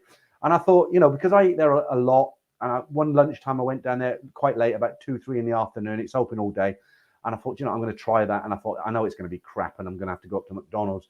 And it came out. And do you know what? I order it every time I'm in that hotel now. No fat on the beef whatsoever. Absolutely gorgeous for a fiver. So, you know, you can be surprised. You can't judge every book by every cover, can you? Okay. Right. Here we go. Calvin, yeah, I'm from China and currently live in Bangkok now. Everything you said about China's influence in Thailand is 100% correct. I don't like the China presence here. China's is a bully. Okay, I mean, I'm not an anti-Chinese person by far from it. But what I am, I like the old style of Thailand, the quaint Thailand. It will never be the same. It's changing. You can't hold back progress. I'm 61. I was about 31 when I first went to Thailand. It was totally different. And it was better in some ways. It was worse in some ways. Now you've got the infrastructure. You know, when I arrived, you didn't have the BTS SkyTrain. You didn't have the MRT Underground. You know, you had to take tuk-tuk. So you always had that fight with the tuk-tuk driver about how much you were going to pay. You come from Sukhumvit. Simon used to live in Sukhumvit 33. I'd go and visit him. I was living in 24. And then we decided to go up to Nana. So to get from Soi 33 up to Nana Soi 4 at 6, 7 o'clock at night, you're just sitting in traffic. You know, now you can jump on a SkyTrain, 40 baht, and you're there in 10 minutes. But the Chinese influence in Thailand, it's everywhere actually. But it's definitely going to change the country. It's going to change it. And for guys, I suppose like myself, my age, and like I don't know who just left that comment up there. Who was that? Was that Calvin? Yeah, I'm not going to put the other. Was it you, Calvin? Yeah, it was you, Calvin. So I'll just put that up again, but I'm not going to put your other comment up there. People can read it. It hasn't been banned, but yeah, there's a big influence. Ralph, thank you for that. Yeah, Ralph's in Pattaya. He's a guy. He's American. I met Ralph online, I think last year sometime, and he just thought, sod it, I'm going to go. I'm not, you know, like most people like myself, I'm like, oh, well, I'm not going to jump through hoops. I'm not going to get all these certificates to get to Thailand. And this guy, Tiger's Den, he put a video out yesterday. Ralph, he just thought, sorry, I'm going. So hi, Ralph, how you doing? Right. Okay. I'll put yours up because you always say something sensible. Right. See how China built Costa Rica a soccer stadium in exchange to remain silent when Taiwan issues came up for vote in UN. Yep. Okay. I won't say the last bit, but yeah, I kind of get where everyone's coming from on that. Okay. Calvin, I'm not saying you're wrong, buddy. I'm just saying I don't want to put that. I didn't want to put that up. Right, what's that? Talking about food again. Yes, needed to order 2 or 3 meals at Foodland. That's yes. What's it? Terminal 21, Soy 20. That's between 21 and 23. They got a great food court in there. I won't tell you where it was. It was in one of the food courts in Hua Hin, and it was in a big shopping mall. And I actually got food poison. Well, it wasn't food poisoning. That's an exaggeration.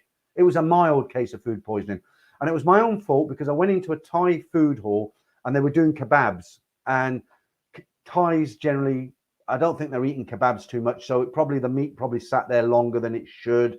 I'm not going to tell you which one it was because that's not fair on them. But I went in there and I seen this.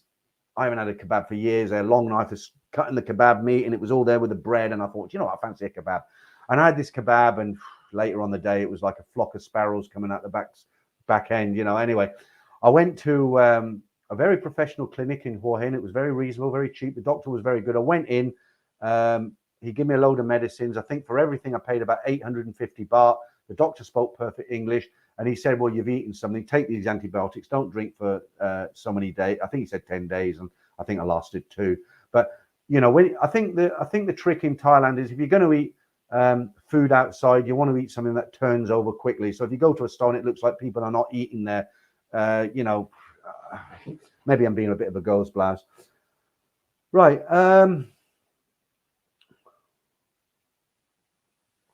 Right. What's this? Right. Okay. Black belt. I think China is on the verge of a major environmental crisis. Maybe explain some of the massive foreign investments. Well, yeah, I don't really know much about their environmental policies, but I do know what I see now and what I've seen when I lived there. I mean, Dalian was a seaport. When I went to work in a place called Dalian, I really didn't like it. Beijing was fun, but I didn't like Dalian. And it was an industrial town, and you just seen chimneys pouring this crap into the atmosphere. And China's a big country, isn't it? But it's not only China, is it? You've got countries like Mexico. I mean, they're very just by nature of how crowded Brazil, these sort of places. It's hard not to put out a lot of pollution, is it? Shane, I love your experience in Thailand. Need to deflect China. So, yeah, okay, right. Right, what was it? To get food here is difficult at the moment. Many restaurants, yeah, because you're in Thailand right now, aren't you? Many restaurants expect you to use an app to order and prepay, limits your options. Yeah, but something's come out of this. Like Simon said, I don't know if this is a good thing, but a lot of businesses in China. Let me just have a quick. I'll get dry throat here. A lot of restaurants and just eateries. Let's say eateries. They had shops or restaurants, and because of the pandemic, they got apps and they went on to only delivery. And what a lot of them have found now is that their profits have actually gone up because they don't need the premises. And I forget where it is, but Simon told me about this. There's a big abandoned building somewhere in the center of Bangkok, and what they've turned it into is just like lots of little kitchens. So they've got this huge warehouse space. They've sectioned it off into literally hundreds of kitchens. So they're just spaces that you can rent out as a kitchen. And what happens, you phone up some, I don't know, let's just say a Mexican restaurant. You phone up and say, yeah, you look at the menu online. Yep, I want that, and that. And what happens, this order goes through to this warehouse, not to a traditional restaurant. You picture a Mexican restaurant, people are sitting at the front eating their Mexican food, and in the back, the chefs are, no, it's all done in a warehouse complex somewhere. So you call up, you look at this food, yeah, I'll have some tortillas, I'll have this, that, and the other. Phone goes down, that goes straight to the warehouse. The guys on the motorbikes who deliver it are all waiting there. They cook it all up there, comes from the warehouse to your front door. Amazing. But so the point of that story is a lot of these eateries, traditional eateries, restaurants, whatever you want to call them, now they're rethinking and thinking, well, we don't need to pay expensive rates and whatever other costs they have, and that's what's happening. So that whether that's a good thing or not, I don't know. Neil, rather you than me. B. Otto used to do huge pig knuckles, very tasty. Yeah, I'm not really into pig knuckles myself, but if you are, fair play to you. But what I used to like about B. Otto when it first opened, especially, there wasn't a lot of places. I mean, there's a lot of places that sold steak, but it wasn't as good as there. You go there, and the steak was like that thick, and the French fries were perfect. It wasn't cheap, but yeah, great restaurant, great German restaurant. Right, what's this? Robin the Chosen, what's the biggest meal you've eaten in Thailand, Pete? Where you really pigged out? Yeah, logged out. Yeah, it's always the buffets, isn't it? Because the good thing about Bangkok is they, a lot of the hotels they do. I wouldn't walk into a 5-star hotel in London and eat the buffet because it'd be out of my reach. Probably it's just not normal. But when you live in Bangkok, there are a lot of hotels that have very, very good buffets. And the problem for me is when I go to a buffet, I don't have an on-off switch. It's like on until I physically can't put any more food in my mouth. I've gone for Indian's the worst because I love Indian food. And, there's Indian chefs in the whole. The Holiday Inn's got a very good. I think it's a Holiday Inn around Siam Square, that area. They've got a very good Indian restaurant, but with 5-star hotels, my background's hotels. They don't employ some guy who cooks a bit of Indian food. They'll bring a guy from India, a top chef, who will live in the hotel, and he'll cook the Indian food. He'll have Thai staff, but it'll be authentic Indian food. So when you go to that restaurant, you're getting what that guy cooks in India. Right. And the buffets are the worst. And, you go to somewhere like the Holiday Inn, that Indian restaurant I'm thinking of, I don't know how much it costs now, but it used to be 800 baht, which is a little bit pricey. You wouldn't do it every day, but you go there and it's, you've got the chapatis, you've got the naan bread, you've got all the crispy bits. I'm getting hungry now. But, anywhere like that, or you'll do you get the seafood buffets. And what's good now, they've got an app in Thailand now. I don't know if it's just Bangkok or everywhere, but they've got an app. And they've got all these hotels with these buffets. And if you go at unusual times, they reduce the prices by quite a bit. So say there's a hotel buffet, you want to go with your girlfriend or your wife, and it's 1,000 baht each for the buffet. Could be lobster, crab, and all that sort of thing. If you go at 10 o'clock at night, for instance, you might get it for 400 baht each. Or if you go at as soon as they open at, say, 5:30, same thing. And, they have their sort of 7 to 8 is their busy time. So if you go out in them hours, you get a great reduction. And this app, you can look every day and, I haven't tried it, but Simon told me about it. Right, what's this you're saying now? I'm not keen on Thai food and smells after a couple of trips. Fish sauce grosses me out. I don't mind fish sauce. Despite that, I'll sign up for cooking class at the Blue Elephant. Yeah. Thai food's pretty good, isn't it? I went to the Philippines once, and I don't want to criticize anybody, but that I couldn't get on with the local traditional Filipino food. It wasn't for me. But I find with the Thai food, I can. Right, we've been going for an hour and a half now. This was only supposed to be a short one. What's this say now? It seems like Thailand want to open back up faster for Southeast Asia, China, Korea, Japan, compared to Europe and America. Well, of course, the thing is with Thailand, tourism is a big part of their economy, isn't it? Believe it or not, tourism isn't their biggest source of revenue. It's not their biggest revenue earner, but it is a big slice of it, and they're desperate to get the tourists back. They're absolutely desperate. Okay, so let me just. Okay, so you might have seen this earlier. I put this up at the beginning, so that's the latest today. While you're looking at that. Okay, a little story here to go with that. Here's one that might scare you if you're you like your privacy. So the title of this one is called "The Police Now Want to Read Your Private Messages," and I've just printed this off as I read it from one of the big news channels. Okay, so it says Thai police are seeking software that would help it monitor chat applications and social media private messages. A police source told the Thai Inquirer on Tuesday. The Royal Thai Police have reached out to several companies selling software similar to the Pegasus software developed by the Israeli defense company. Police have approached vendors looking for technology that could be used to monitor messages sent between popular chat applications like Line, WhatsApp, and Telegram. You've got to wonder, haven't you, when you read a story like that and then you see that picture of the I've said the word now, the Movid detention camp, you've got to wonder what's going on. It doesn't give you confidence, does it? Yeah. Okay. Right, what else? Just see what else I've got here for you. Right, here's another one. Let me put a photograph of this one because it's quite an interesting story. Have I got a photograph for this one? I thought I had a photograph, but I haven't. I'll just read it out to you. So this one's the title of this is Thai massage parlors, they sue the government for 200 million. So you know, Thai massage is absolutely famous around the world, isn't it?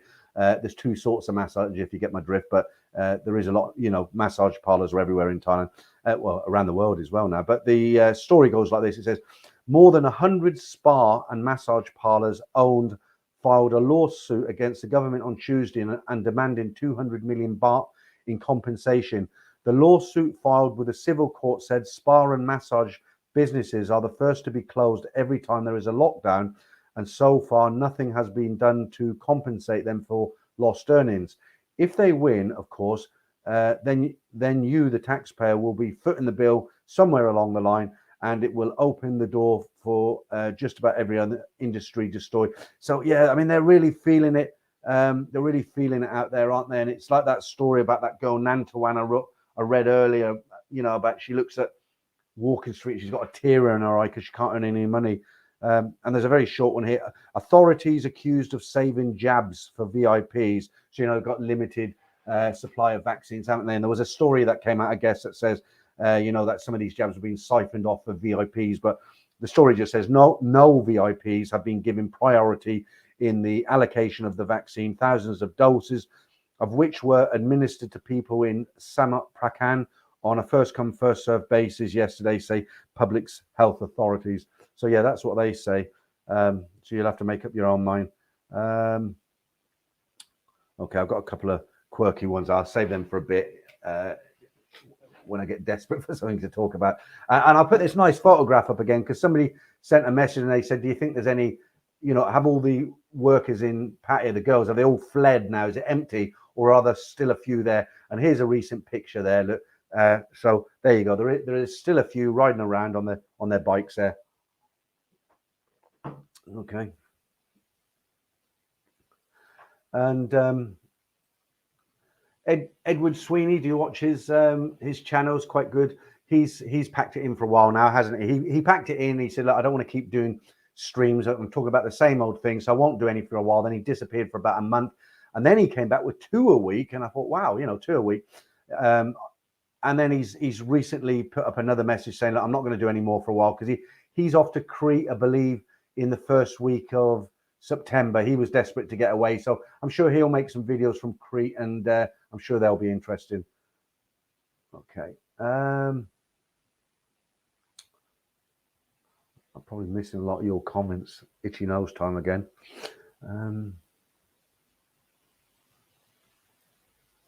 Right. To get food here is difficult at the moment. That's from Moist Manic.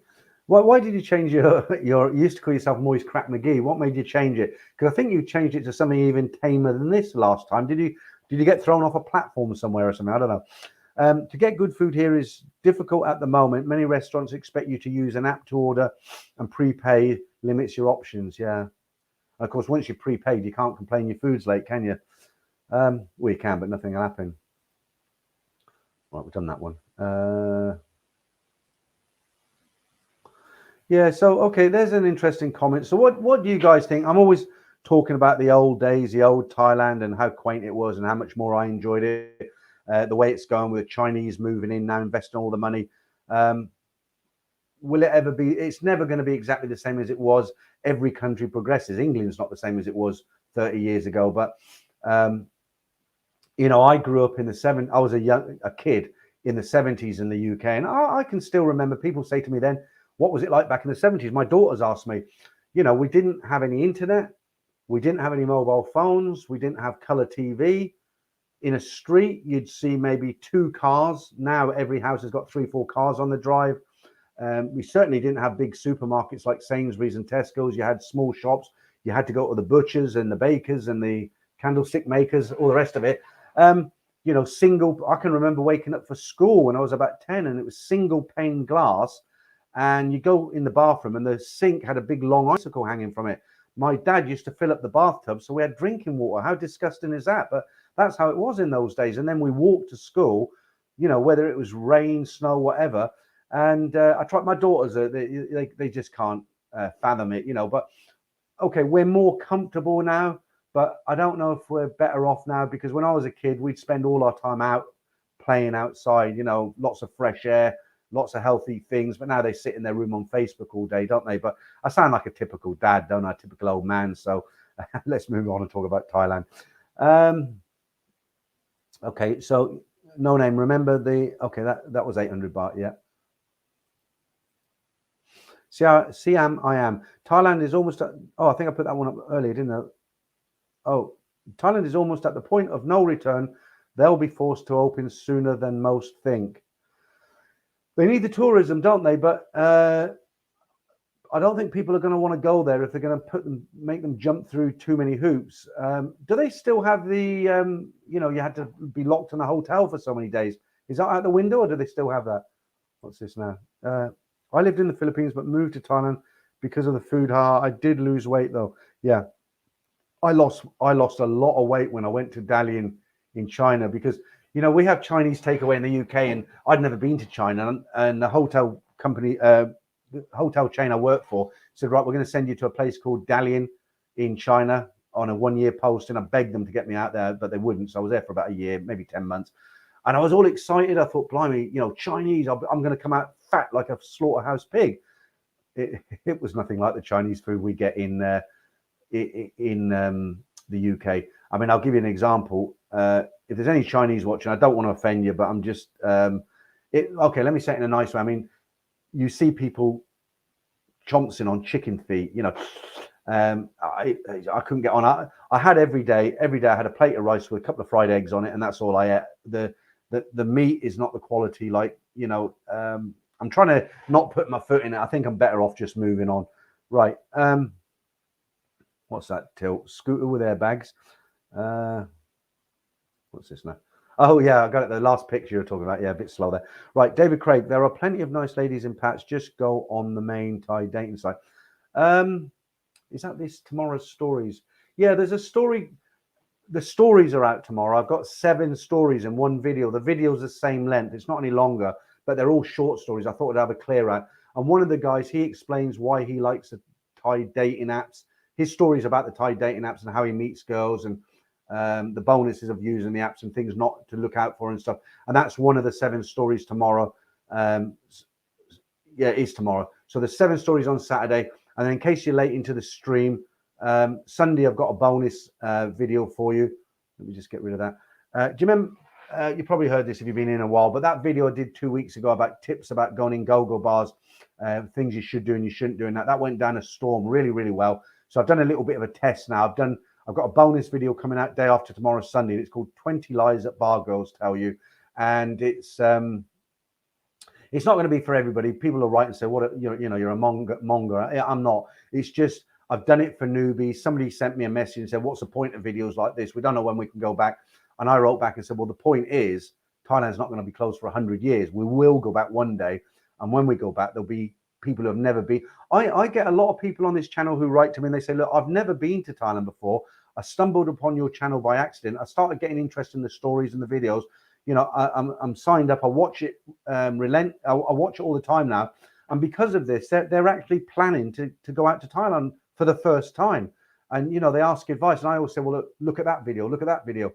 Because I've got 200, we've got 200 videos up on the channel, and there's lots of advice on there. So but although there are people on here who might write and say, look, we don't want to know this. This is old hat. We've all been out there. There are a lot of guys who haven't been out there, and they are planning to go out there. And what I'll always say to you is, if you start watching a video and you think, well, I know all this, and that's fine. I mean, it's not for you. Then come back and watch a stream later, or a video that does interest you. But I'm trying to do a series. I'm not replacing my regular videos. I'm going to try and do a mini series of videos for newbies. So the first one was the 20 points about go-go bars. The one coming out on Sunday is 20 lies that bar girls tell you. So these are just things that the guys will know. So when she comes out with something, he'll know what she really is saying or what she's hiding. And then if that goes down well again, I'll do something on the Mama Sands maybe. And we'll see how it goes. But that's coming out on Sunday. Yeah, that's the Irish pub there, isn't it? Parker used to enjoy a Sunday dinner at the Kilkenny's in Pattaya.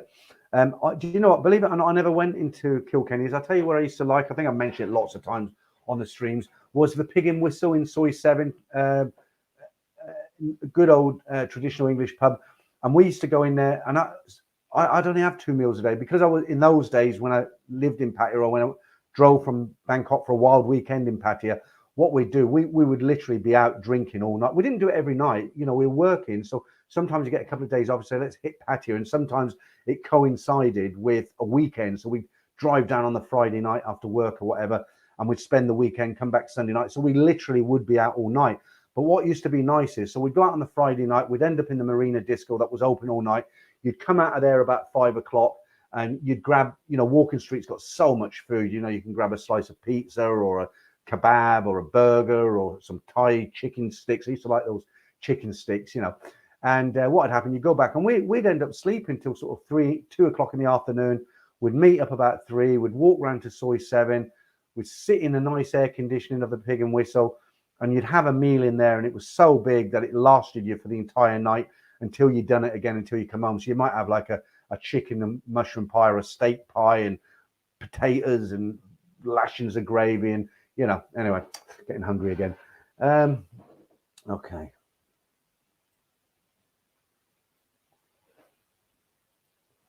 Right, Tony says, was there a few times, love the street food.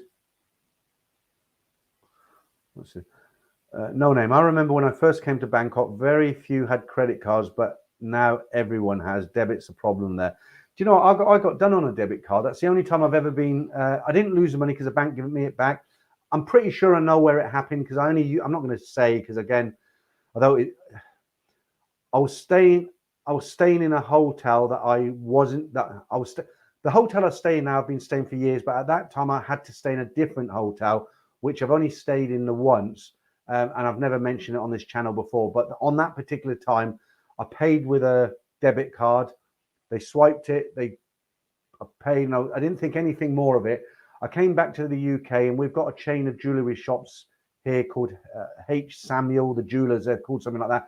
There's one 10 miles from here in Northampton, and I got my debit card statement, and there was $2,000 gone on it that I hadn't spent, and a lot of it was in these H. Samuel, the jewelers shops, so 301, 400 another, and contacted the bank and said, look, this wasn't me. They said, right, hang on, we're doing an investigation. And it turns out when you go in a jewelry shop, there's obviously CCTV, and the bank have got very good investigation teams, and they obviously worked out that it wasn't me, and they gave the money back to me. But the reason I don't want to mention the hotel is because I don't think it was anything to do with the hotel. What I think it was, I think whoever it was working behind the reception was dishonest. Somebody gave them a skimming machine to put on there. So when I skimmed my details, it read my card details. They just duplicated it, sent it back to the UK, and they used it. And they probably did that for every guest that stayed in that hotel. So as a rule now, I know it's probably safe now, but I just don't use debit cards and credit cards in Thailand now. Cash is king, and cash is what I use when I go there. And I had a problem with, I mentioned this before, I had a problem with traveller's checks as well. I went there with traveller's checks once. I used to go always with traveller's checks, and one time I used to put them on top of my cupboard in my kitchen just to keep them safe. And one time I forgot to take them. I had a bit of cash in my wallet, about 50 quid, 50 pounds, 100 pounds. I went to Thailand, and I forgot these traveller's checks. And it's not like the adverts on TV. They say, carry traveller's checks, and if you lose them, simple, come to our office and we'll replace them. It wasn't like that.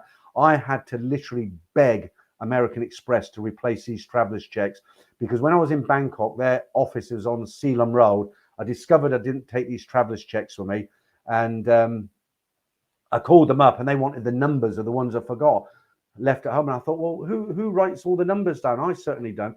And they wouldn't give them to me. And I literally went there and honestly, I begged them. I said, look, I haven't got any money. And in the end, they relented, and they give me the traveller's checks again. And they said, as soon as you get back home, you've got to take those traveller's checks or take them to this bank and hand them in. And it was a bloody nightmare, so it would, like I say, it's nothing like the adverts. Right, that's enough talking for me. Let's see what you're saying.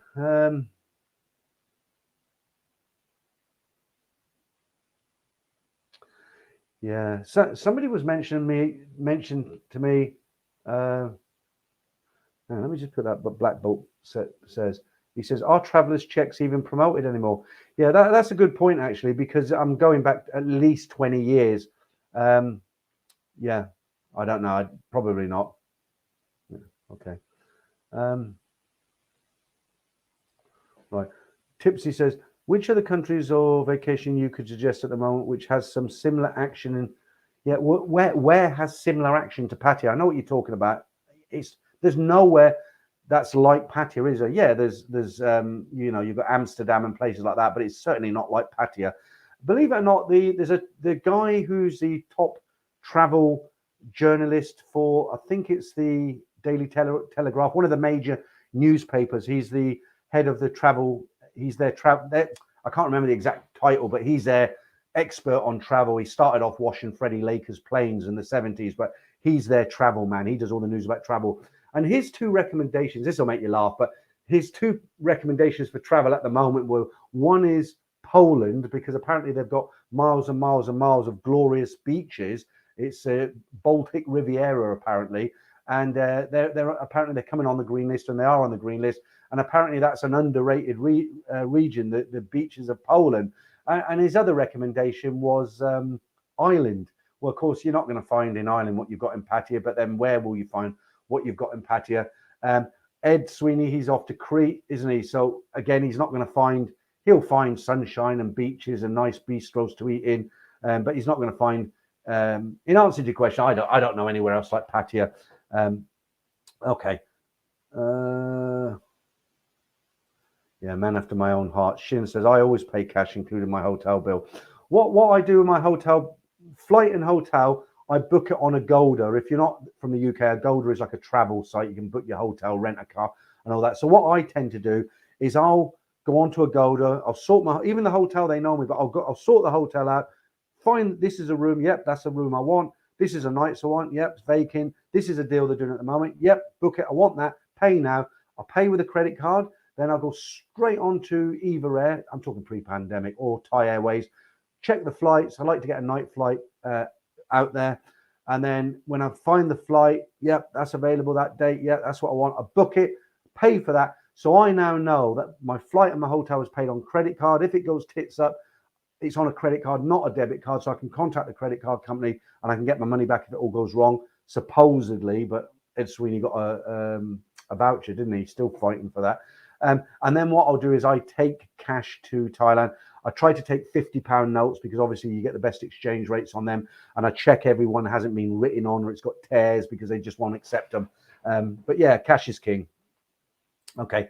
Yeah. So there's a few people saying sort of travelers checks are a thing of the past. It's just a story that I remember because it was such a stressful time for me at the time, because that obviously if you go to Thailand for 3 weeks holiday and you got $3,000 or $2,000 with you, £2,000, $3,000, whatever it is, and you get to your hotel and you think, I haven't got any cash with me. You're going to go into panic mode, aren't you? And I was, you know, I lost an entire day because of that, and I learnt my lesson. But you're probably right. They probably just don't have travelers checks anymore. I can't believe it's nearly 2 hours, guys, that I've been going. Well, look, Peter, have you ever carried out an aerobics activities with the Thai ladies? Well, I'm actually married to a Korean lady. So if I hadn't, I couldn't really say I hadn't. And if I had, I couldn't really say I had, could I? So I'll have to say, no, I haven't. Right. Tilt. Manila just extended lockdown till September. My stepdaughter has not been to school for over 18 months. Okay. Yeah, it's terrible, isn't it? Okay, so look, because I've been going 2 hours, let me just get through a couple more of these stories. I don't have Cronenberg. I have water. Right, let me just check the ones I've done. So, done that. Oh, I haven't done this one. I'll just do these really quick just to get them out of the way, right? So, French expat found dead in Pattaya. Is this suspicious? You make your own mind up. So, the body of a 70-year-old French man was found hanging from a wire at a balcony in the back of his room. Police believe that the man died at least 3 days before his body was found. No signs of a struggle were found on his body and no sign of a disturbance was found in the room. The apartment caretaker, whose name was not given to reporters, told Pattaya police the Frenchman lived alone in the apartment since September of last year. So, yeah, that wasn't one of those where they found it cable tied, his hands cable tied behind his back, and they were saying it was suicide. I had a chat with Damon about this. You might have heard me mention Damon's name before. He's a long-time subscriber. He's a friend now. I talked to him on the phone. And we were saying about, you know, we often talk about, because Damien wants to retire in Thailand. I'm not sure if I want to retire full time or whether I want to retain a kind of boat hole here, a smaller home here, and, you know, stay here maybe in the summer and go out there in the winter. I'm not sure what I want to do yet. But we were talking about these guys who throw themselves off balconies in patio and the reasons why, and how it all goes up in the air. And, you know, one of the things Damien was saying to me, you know, you'll get a guy who's in a really bad marriage. He's maybe 50. He's paid his house off near enough, lives in a nice house, and then he's never been to Thailand, or he's been once on vacation on holiday, and they go through this really messy divorce. They sell the house, she gets the kids, he ends up with a couple of 100,000 bahts. He goes out to Thailand and he's in full party mode for a year. A year goes by, and into his second year he's into full party mode again, and he finally gets to the point where the money runs out, and it's like, you know, what do? You can't dust yourself off and go back and start again, can you? A lot of these guys are 60 plus. Or the other scenario, same situation I've just said, but he'll send his money into the bank account of the love of his life, the one that he met in Soy 6, who's just started working there that night and really loves him. And then, surprise, surprise, when he gets back, she's gone and he hasn't got any money left, only what's in his wallet. And these tend to be the guys who jump off balconies. So, you know, it's I can't think anybody here is going to be, you know, I've had people say, how can people be so stupid? How can they be that desperate? They can't be that desperate. They have to throw. They are, guys. I've met a few of them. Actually, I made a video about a guy called Thomas. He was a really good friend of mine. It happened to him. And he was a guy, he didn't share his problems, but I was friends with him. And what happened with him, I think I mentioned this before, the video's on the channel, but he met a Thai, a bar girl who he thought was, no, she wasn't a bar girl. She worked in a shopping mall. And he thought because of Mike's shopping mall, and he thought because he'd met her in Mike's shopping mall, she was really good. And, you know, they play the game and they're really good at what they do, guys. They got hundreds of victims under the belt, haven't they? They're professionals at what they do. And he fell in love with her, and she, you know, pushed his buttons and pulled the right levers. And in the end, she persuaded him to sort of lease, not buy, lease this kind of townhouse in Jumtien. They had 4 rooms on the first floor, and on the ground floor, it had a bit of a bar, and outside was a Thai kitchen. And she was like, you know, we could rent one of the rooms and put motorbikes out the front and this and that. And, you know, he initially was like not for it, but he started to fall in love with the country, and he thought, I'd like to come out here. And he was clever enough to realize he needed an income. And she kind of persuaded him to take on this business, and they opened it, and it was a success. So they had 4 rooms. They had 1 room upstairs, and they rented the 3 rooms out. It was one of the soys in Jumtien. I can't remember which one. Downstairs, they had a bar, which got a few people in most days, most afternoons, most evenings. You wouldn't write home about it, but they got customers, and they had a half a dozen of these Honda Clicks at the front, which they rented out, and a Thai kitchen, as I say, in the back, so they could do the fried rice and the som tam and all that. And it was he was never going to get rich from it, but it was good. And he went back to the UK to tie up some loose ends. And when he got back, before he went back, don't want to forget this bit. Before he went back to the UK, there was a Thai guy started hanging around this girl. And old story, this is my brother. So they put him up in one of the rooms for a while, and he was eating for free, and he was having his drinks for free.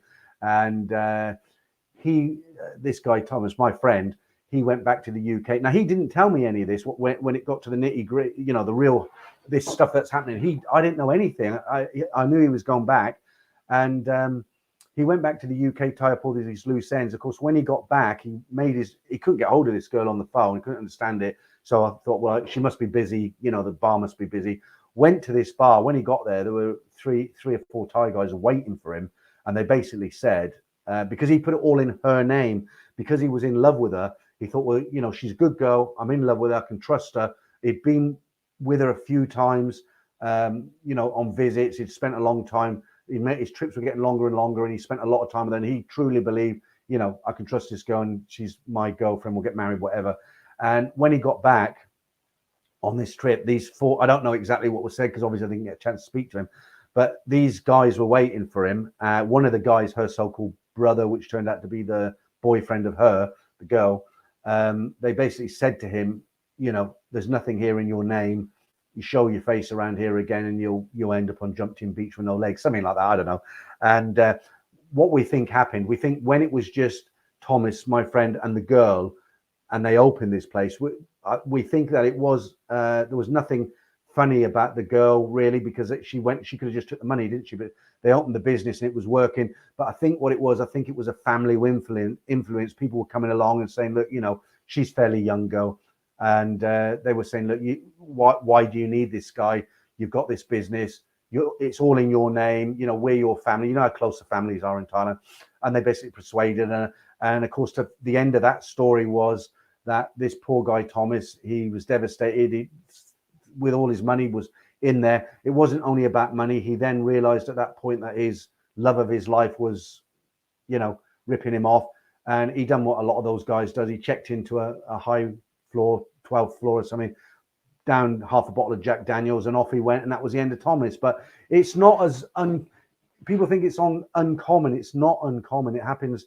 Let's not say a lot, but it's something that happens regularly, because guys go out there, they get caught up in the whole mood of Pattaya, and they think, wow, you know, I've died and gone to heaven. Money starts to diminish and they think they can hang on in there, and it gets less and less. I mean, I knew one of the stories I told, I'll get back into all this in a minute, just lastly on this point, because people do ask. One of the guys who did this, he met a Thai girl, and from Soy 6 in Pattaya, he hooked up with her. But anyway, eventually his money run out, really low, and she suggested, look, why don't you, she did actually like him, because she said, why don't you move into her Thai apartment? And what he was doing to finance himself, he had an American Express or some card that had a high value on it. And he was buying these 5 baht gold chains, putting them on a card, going around the corner and selling it at that time for about 30,000 baht, 40,000 baht, a lot more now. I know gold's gone up, but that's how he survived for a long time, until the credit card company seen that there was no money coming in. And then he'd write to all his friends and say, look, I just need money for a ticket. One of his friends said, yeah, that's fine. I'll buy you a ticket. Tell me what flight you'll need, and I'll send you the ticket. I'll buy the ticket. And he's like, well, no, it's better if you send me the cash, because whatever. And then that guy realized, you know, he doesn't really want a ticket. So it's quite sad. It happens to people, you know. You might have your own opinion on it. Right. Okay. Let's give a couple more stories, and then we're going to be close. It's 2 hours now, guys. Right. This one. Okay, this is quite sad. This is a Thai guy. It's not a Westerner, but the title of this one, I've got 3 for you here. The title of this one is Thai YouTuber Killed by a Train in Pattaya. Okay, and as I say, he's a Thai. I don't know his channel, but apparently, well, not apparently anything. I don't know his channel. Okay, very short story. It says, yesterday, the body of a Thai YouTuber was discovered after he was hit by a train in Pattaya. Local police were notified of the accident that took place near the intersection of Soi Siam Country Club just after midnight. Rescuers, workers and local media got to the scene to find the body of the Thai man identified as Beer Apache. BA's YouTube channel posted a tribute to their fallen member early yesterday morning after his co-creators learned of his passing. So I don't know anything more than that, if he was on the train line or he was trying to do some crazy stunts to get, you know, you see some of these videos, especially the kids who have got YouTube channels, they're doing cartwheels on the 20th floor of a roof along the edge. You know, frightening to watch, but I don't know. But he's passed away. There's another story here just before we go about a Russian man. I'll read it to you. You make up your own mind. Right. Title goes: Russian man loses gold necklace worth 20,000 baht after it was illegally stolen on Beach Road by 2 women. A Russian man has reported to police that his 20,000 baht white gold necklace has been stolen by what he believed were 2 female prostitutes in Pattaya last night, August 16th. What's it today? 20th, so 4 days ago. He told Pattaya police via an interpreter, while I was walking near Pattaya Beach, he was walking along the Pattaya Beach, 2 females who I believe were prostitutes came to me and tried to hug me and offer those services. And I refused them. Before I walked away, I later discovered that my white gold necklace had disappeared. Pattaya police are investigating and checking CCTV footage nearby to find the suspects of further legal action. Police also warned against people wearing visible jewelry. Yeah, I mean, I'm just guessing. I hope I don't get flack for this, but it was probably a couple of lady boys, because that's what they're famous for, isn't it? Not all of them, but some of them. And he did say they were fairly tall ladies, so they were probably lady boys. But yeah, I mean, when I was a young man in Thailand, I was a bit of a Mr. Bling. I had a gold chain here, and I had one here, and a nice watch, and you know, it's all about showing Thailand out. But now, you know, I mean, people, you know, people are starving, literally starving. You know, you walk around with a big gold chain and somebody hasn't eaten for 3 days. I think I'd be, you know, I'd do the same. And the last story for today, this is a real sad one, but it just shows you, you know, sometimes when you go on vacation to Thailand, you see all the beauty of the country and you see all the positive things, and that's great. But there is an undercurrent of things that go on as well. And one thing about the Thai TV, I'll tell you this, but have you ever noticed, when you've been in your hotel room, have you ever watched the Thai news? Even if you don't speak Thai, I did it years ago, but they're very graphic. And what I mean by that is if in the UK, like most Western countries, if they show you a picture of, say, a guy's gone into the back of a truck on a motorbike and he's laying on the road, and they show you that picture, they'll pixelate it. Is that the right word? Pixelate it, you know, the small squares, and you'll see the surrounding, but you won't see the actual gory image of the guy laying there with an arm gone or something. But in Thailand, they show all this. So if you're sitting in your hotel room one day and you watch a national Thai news channel and the news comes on, and you'll have a couple of these stories where accidents happen and they show it. Most of the time they'll show it, and even if you can't speak Thai, it's quite gory to see. I mean, I seen one, I will read this in a minute. I seen one, it was an electricity cables, and there was a Thai guy up there, and obviously what was happening, he had to change the wire or do some repairs. So he was up there and somebody from the ground shouted something up to him, and guessing from his body language, I'm guessing he'd gone up to repair. They said, yep, you're safe now. You can work on it. Of course, as soon as he touched it, he got electrocuted and he got killed. Well, that got shown on TV. The guy, you know, so gruesome. Right. So here's that sad story, the undercurrent. Right. So the title of this one is Thai woman brutally murdered by 18-year-old who ambushed her on an Ayutthaya road seeking sex. Right. He's 18. The woman's 14. She's married. A construction site worker hid behind a mound near the road and saw the married woman returning from work on Monday, the 26th of July. So going back a bit now. She was riding a Honda motorbike. He gave chase and kicked her off the bike. Gave chase and kicked her off the bike before kidnapping the woman and taking her to a secluded spot in order to commit rape. As police this week in Phuket charged the confessed murderer of the Swiss woman who attempted rape, comes another story of the brutal murder of a 40-year-old Thai woman ambushed and murdered by an 18-year-old man driven to commit the crime. So he told police after consuming alcohol and watching porn on his smartphone. I mean, isn't that awful? So there's this woman. She's probably got a couple of kids, husband at home. She comes home. She's had a hard day at work, looking forward to making the evening meal and seeing her kids. And she gets booted off her motorcycle, dragged into the jungle, not only raped, but murdered. What a terrible world we live in. Okay, let's finish on a positive note. Right, a one-liner. I have got one left. Right, Phuket. They say Phuket Samui flights to resume on August the 25th. And if you came in late, let's end on this positive note as well. Thailand lockdown may be lifted in September. The PM announced on Wednesday that the restrictions could be eased next month amid signs the infection rate is slowing. However, tighter safety measures were needed to combat the outbreak of the variant, he said on Facebook. And anyway, so that's good news. We might see some movement in September. I read another story actually that was, right, I'll put that up. I did a 5-minute slot on that one near the beginning, so you'll have to go watch the rewind. I did it on Friday. I did it about 15-20 minutes into this live stream. We were talking about what happened to Dave and his channel. So if you missed it, you'll have to go back and watch this. It stays as a recorded video up on YouTube, and you'll hear what I said about that. And now I've forgotten what I was talking about. Face masks. I read a story that the face masks are actually causing a problem with pollution now because people just disregard them, put another one on, and apparently there's these mounds of disregarded face masks that are getting stuck down loos and all sorts, and it's actually causing a problem now. What's this now? Okay, you're talking about your daily, your budget when you're out in Thailand. So you say, I tend to go for £100 a day, not including buying touristy stuff. Well, that's quite a good budget. I know guys who do it on 50, 100 baht. Let's just take the figure of 40 baht to the pound. That's about 4,000 baht per day. You can live well in but that doesn't include female company, of course. Right.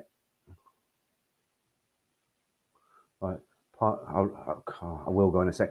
I'll just get through the rest of your comments and then I'm going to wrap it up. And if you came in late again, this is actually Simon's stream, but he's still feeling a bit unwell, tired after catching, the big C. So I'm just stepping in for him. Hopefully, in 2 weeks' time on Friday, he should be fully recovered. Then he'll be sitting here instead of me. Right, Parky. Yes, I've eaten in the Pig and Whistle as well. It was nice. I'm sorry to read that is now closed. Yeah. Okay, I've not read anything about that, Clive, but I'll take your word for it and I'll put that on screen for everybody to see. Thai Air to open international flights to Europe. Okay, that's good news. Right, and I think we're nearly done, guys. I think that's it. What's Moist Manic? Oh, well, that's exactly how I lost my wallet. All right. Oh, you're talking about the chain. Yeah. Just really quick, I had a really lucky escape in Pattaya once. I was wearing shorts and I'd been to the ATM and I think I took 10,000 baht out for the evening, and this is really early. I went into I think it was Soy Diamond, somewhere like that, but it was somewhere that was open about 4 o'clock, and I still had shorts. I thought I'll go and have a drink, a soft drink, because I don't drink in the day, with a friend, and then we'll go for dinner, then we'll head out later. But I was still wearing shorts, and I went up. I had this 10,000 baht and a couple of thousand baht I already had in my wallet. Put it in my right hand pocket.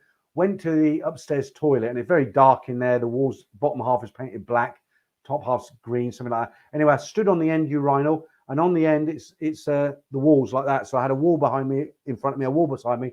So being lazy, shorts don't have a zip in them, do they? So well, no, tell a lie. Shorts that are trousers, but shorts they do. But your regular casual shorts, they don't, do they? You want to go to the toilet, you either drop the bottom, the waistband, or you pull up the leg, and that's what I did. I pulled up the right leg, went to the toilet, came down, had another drink. Must have been 15 minutes went by. Got the check, got the bin, and Christ, no wallet. Panic. Right, my wallet's gone. Couldn't think. Ran upstairs to the toilet, and as I ran up, I thought it's definitely gone. It's definitely gone. It's not going to be there after 15 minutes. Went in there, and as my wallet dropped, it kind of didn't lay flat in the middle where people stand. It had lodged itself sideways right in the corner. And do you know what? It was there. My wallet was still there. So really lucky escape on that one. Really lucky. Okay, right. I think that's it. Naughty boy, if you've just come in, I've been going for over 2 hours, so you'll have to watch the replay. Unknown. Let's go another hour. I'll tell you what, that was Dave from Bangkok Diaries Thailand. That was what he was famous for. He'd done these mammoth long streams, and he'd get absolutely slaughtered on Chang-Mia or something. He'd have his shirt open with one of these Thai, the Buddha thing, and he'd start talking sensible, and it'd go on for 4 or 5 hours. It was epic. You come back at breakfast time, Dave was still doing a live stream, but he'd be drinking as he's going on, get drunker and drunker. And as Black Bolt once said, it's like watching a car crash unfold. But yeah, thanks, Till. Martin Bennett. Hi, Martin. Over 2 hours now, mate. I'm just about to go, but you can watch the rerun. So thanks for everybody. I'm surprised I got so many in. I think it was 170 at the highest, but lunchtime in the UK is a crappy time for a stream. It's gone well. I hope you enjoyed it. And hopefully I'll be back next Friday, a week today, but that'll be an evening stream. So tomorrow you got the stories. Sunday you got the 20 lies that bar girls tell. Next Friday I'll do the stream at 9 p.m. The following Friday it'll be Simon. And guys, I hope you have a great weekend. Thanks for joining me today, and I'll see you all next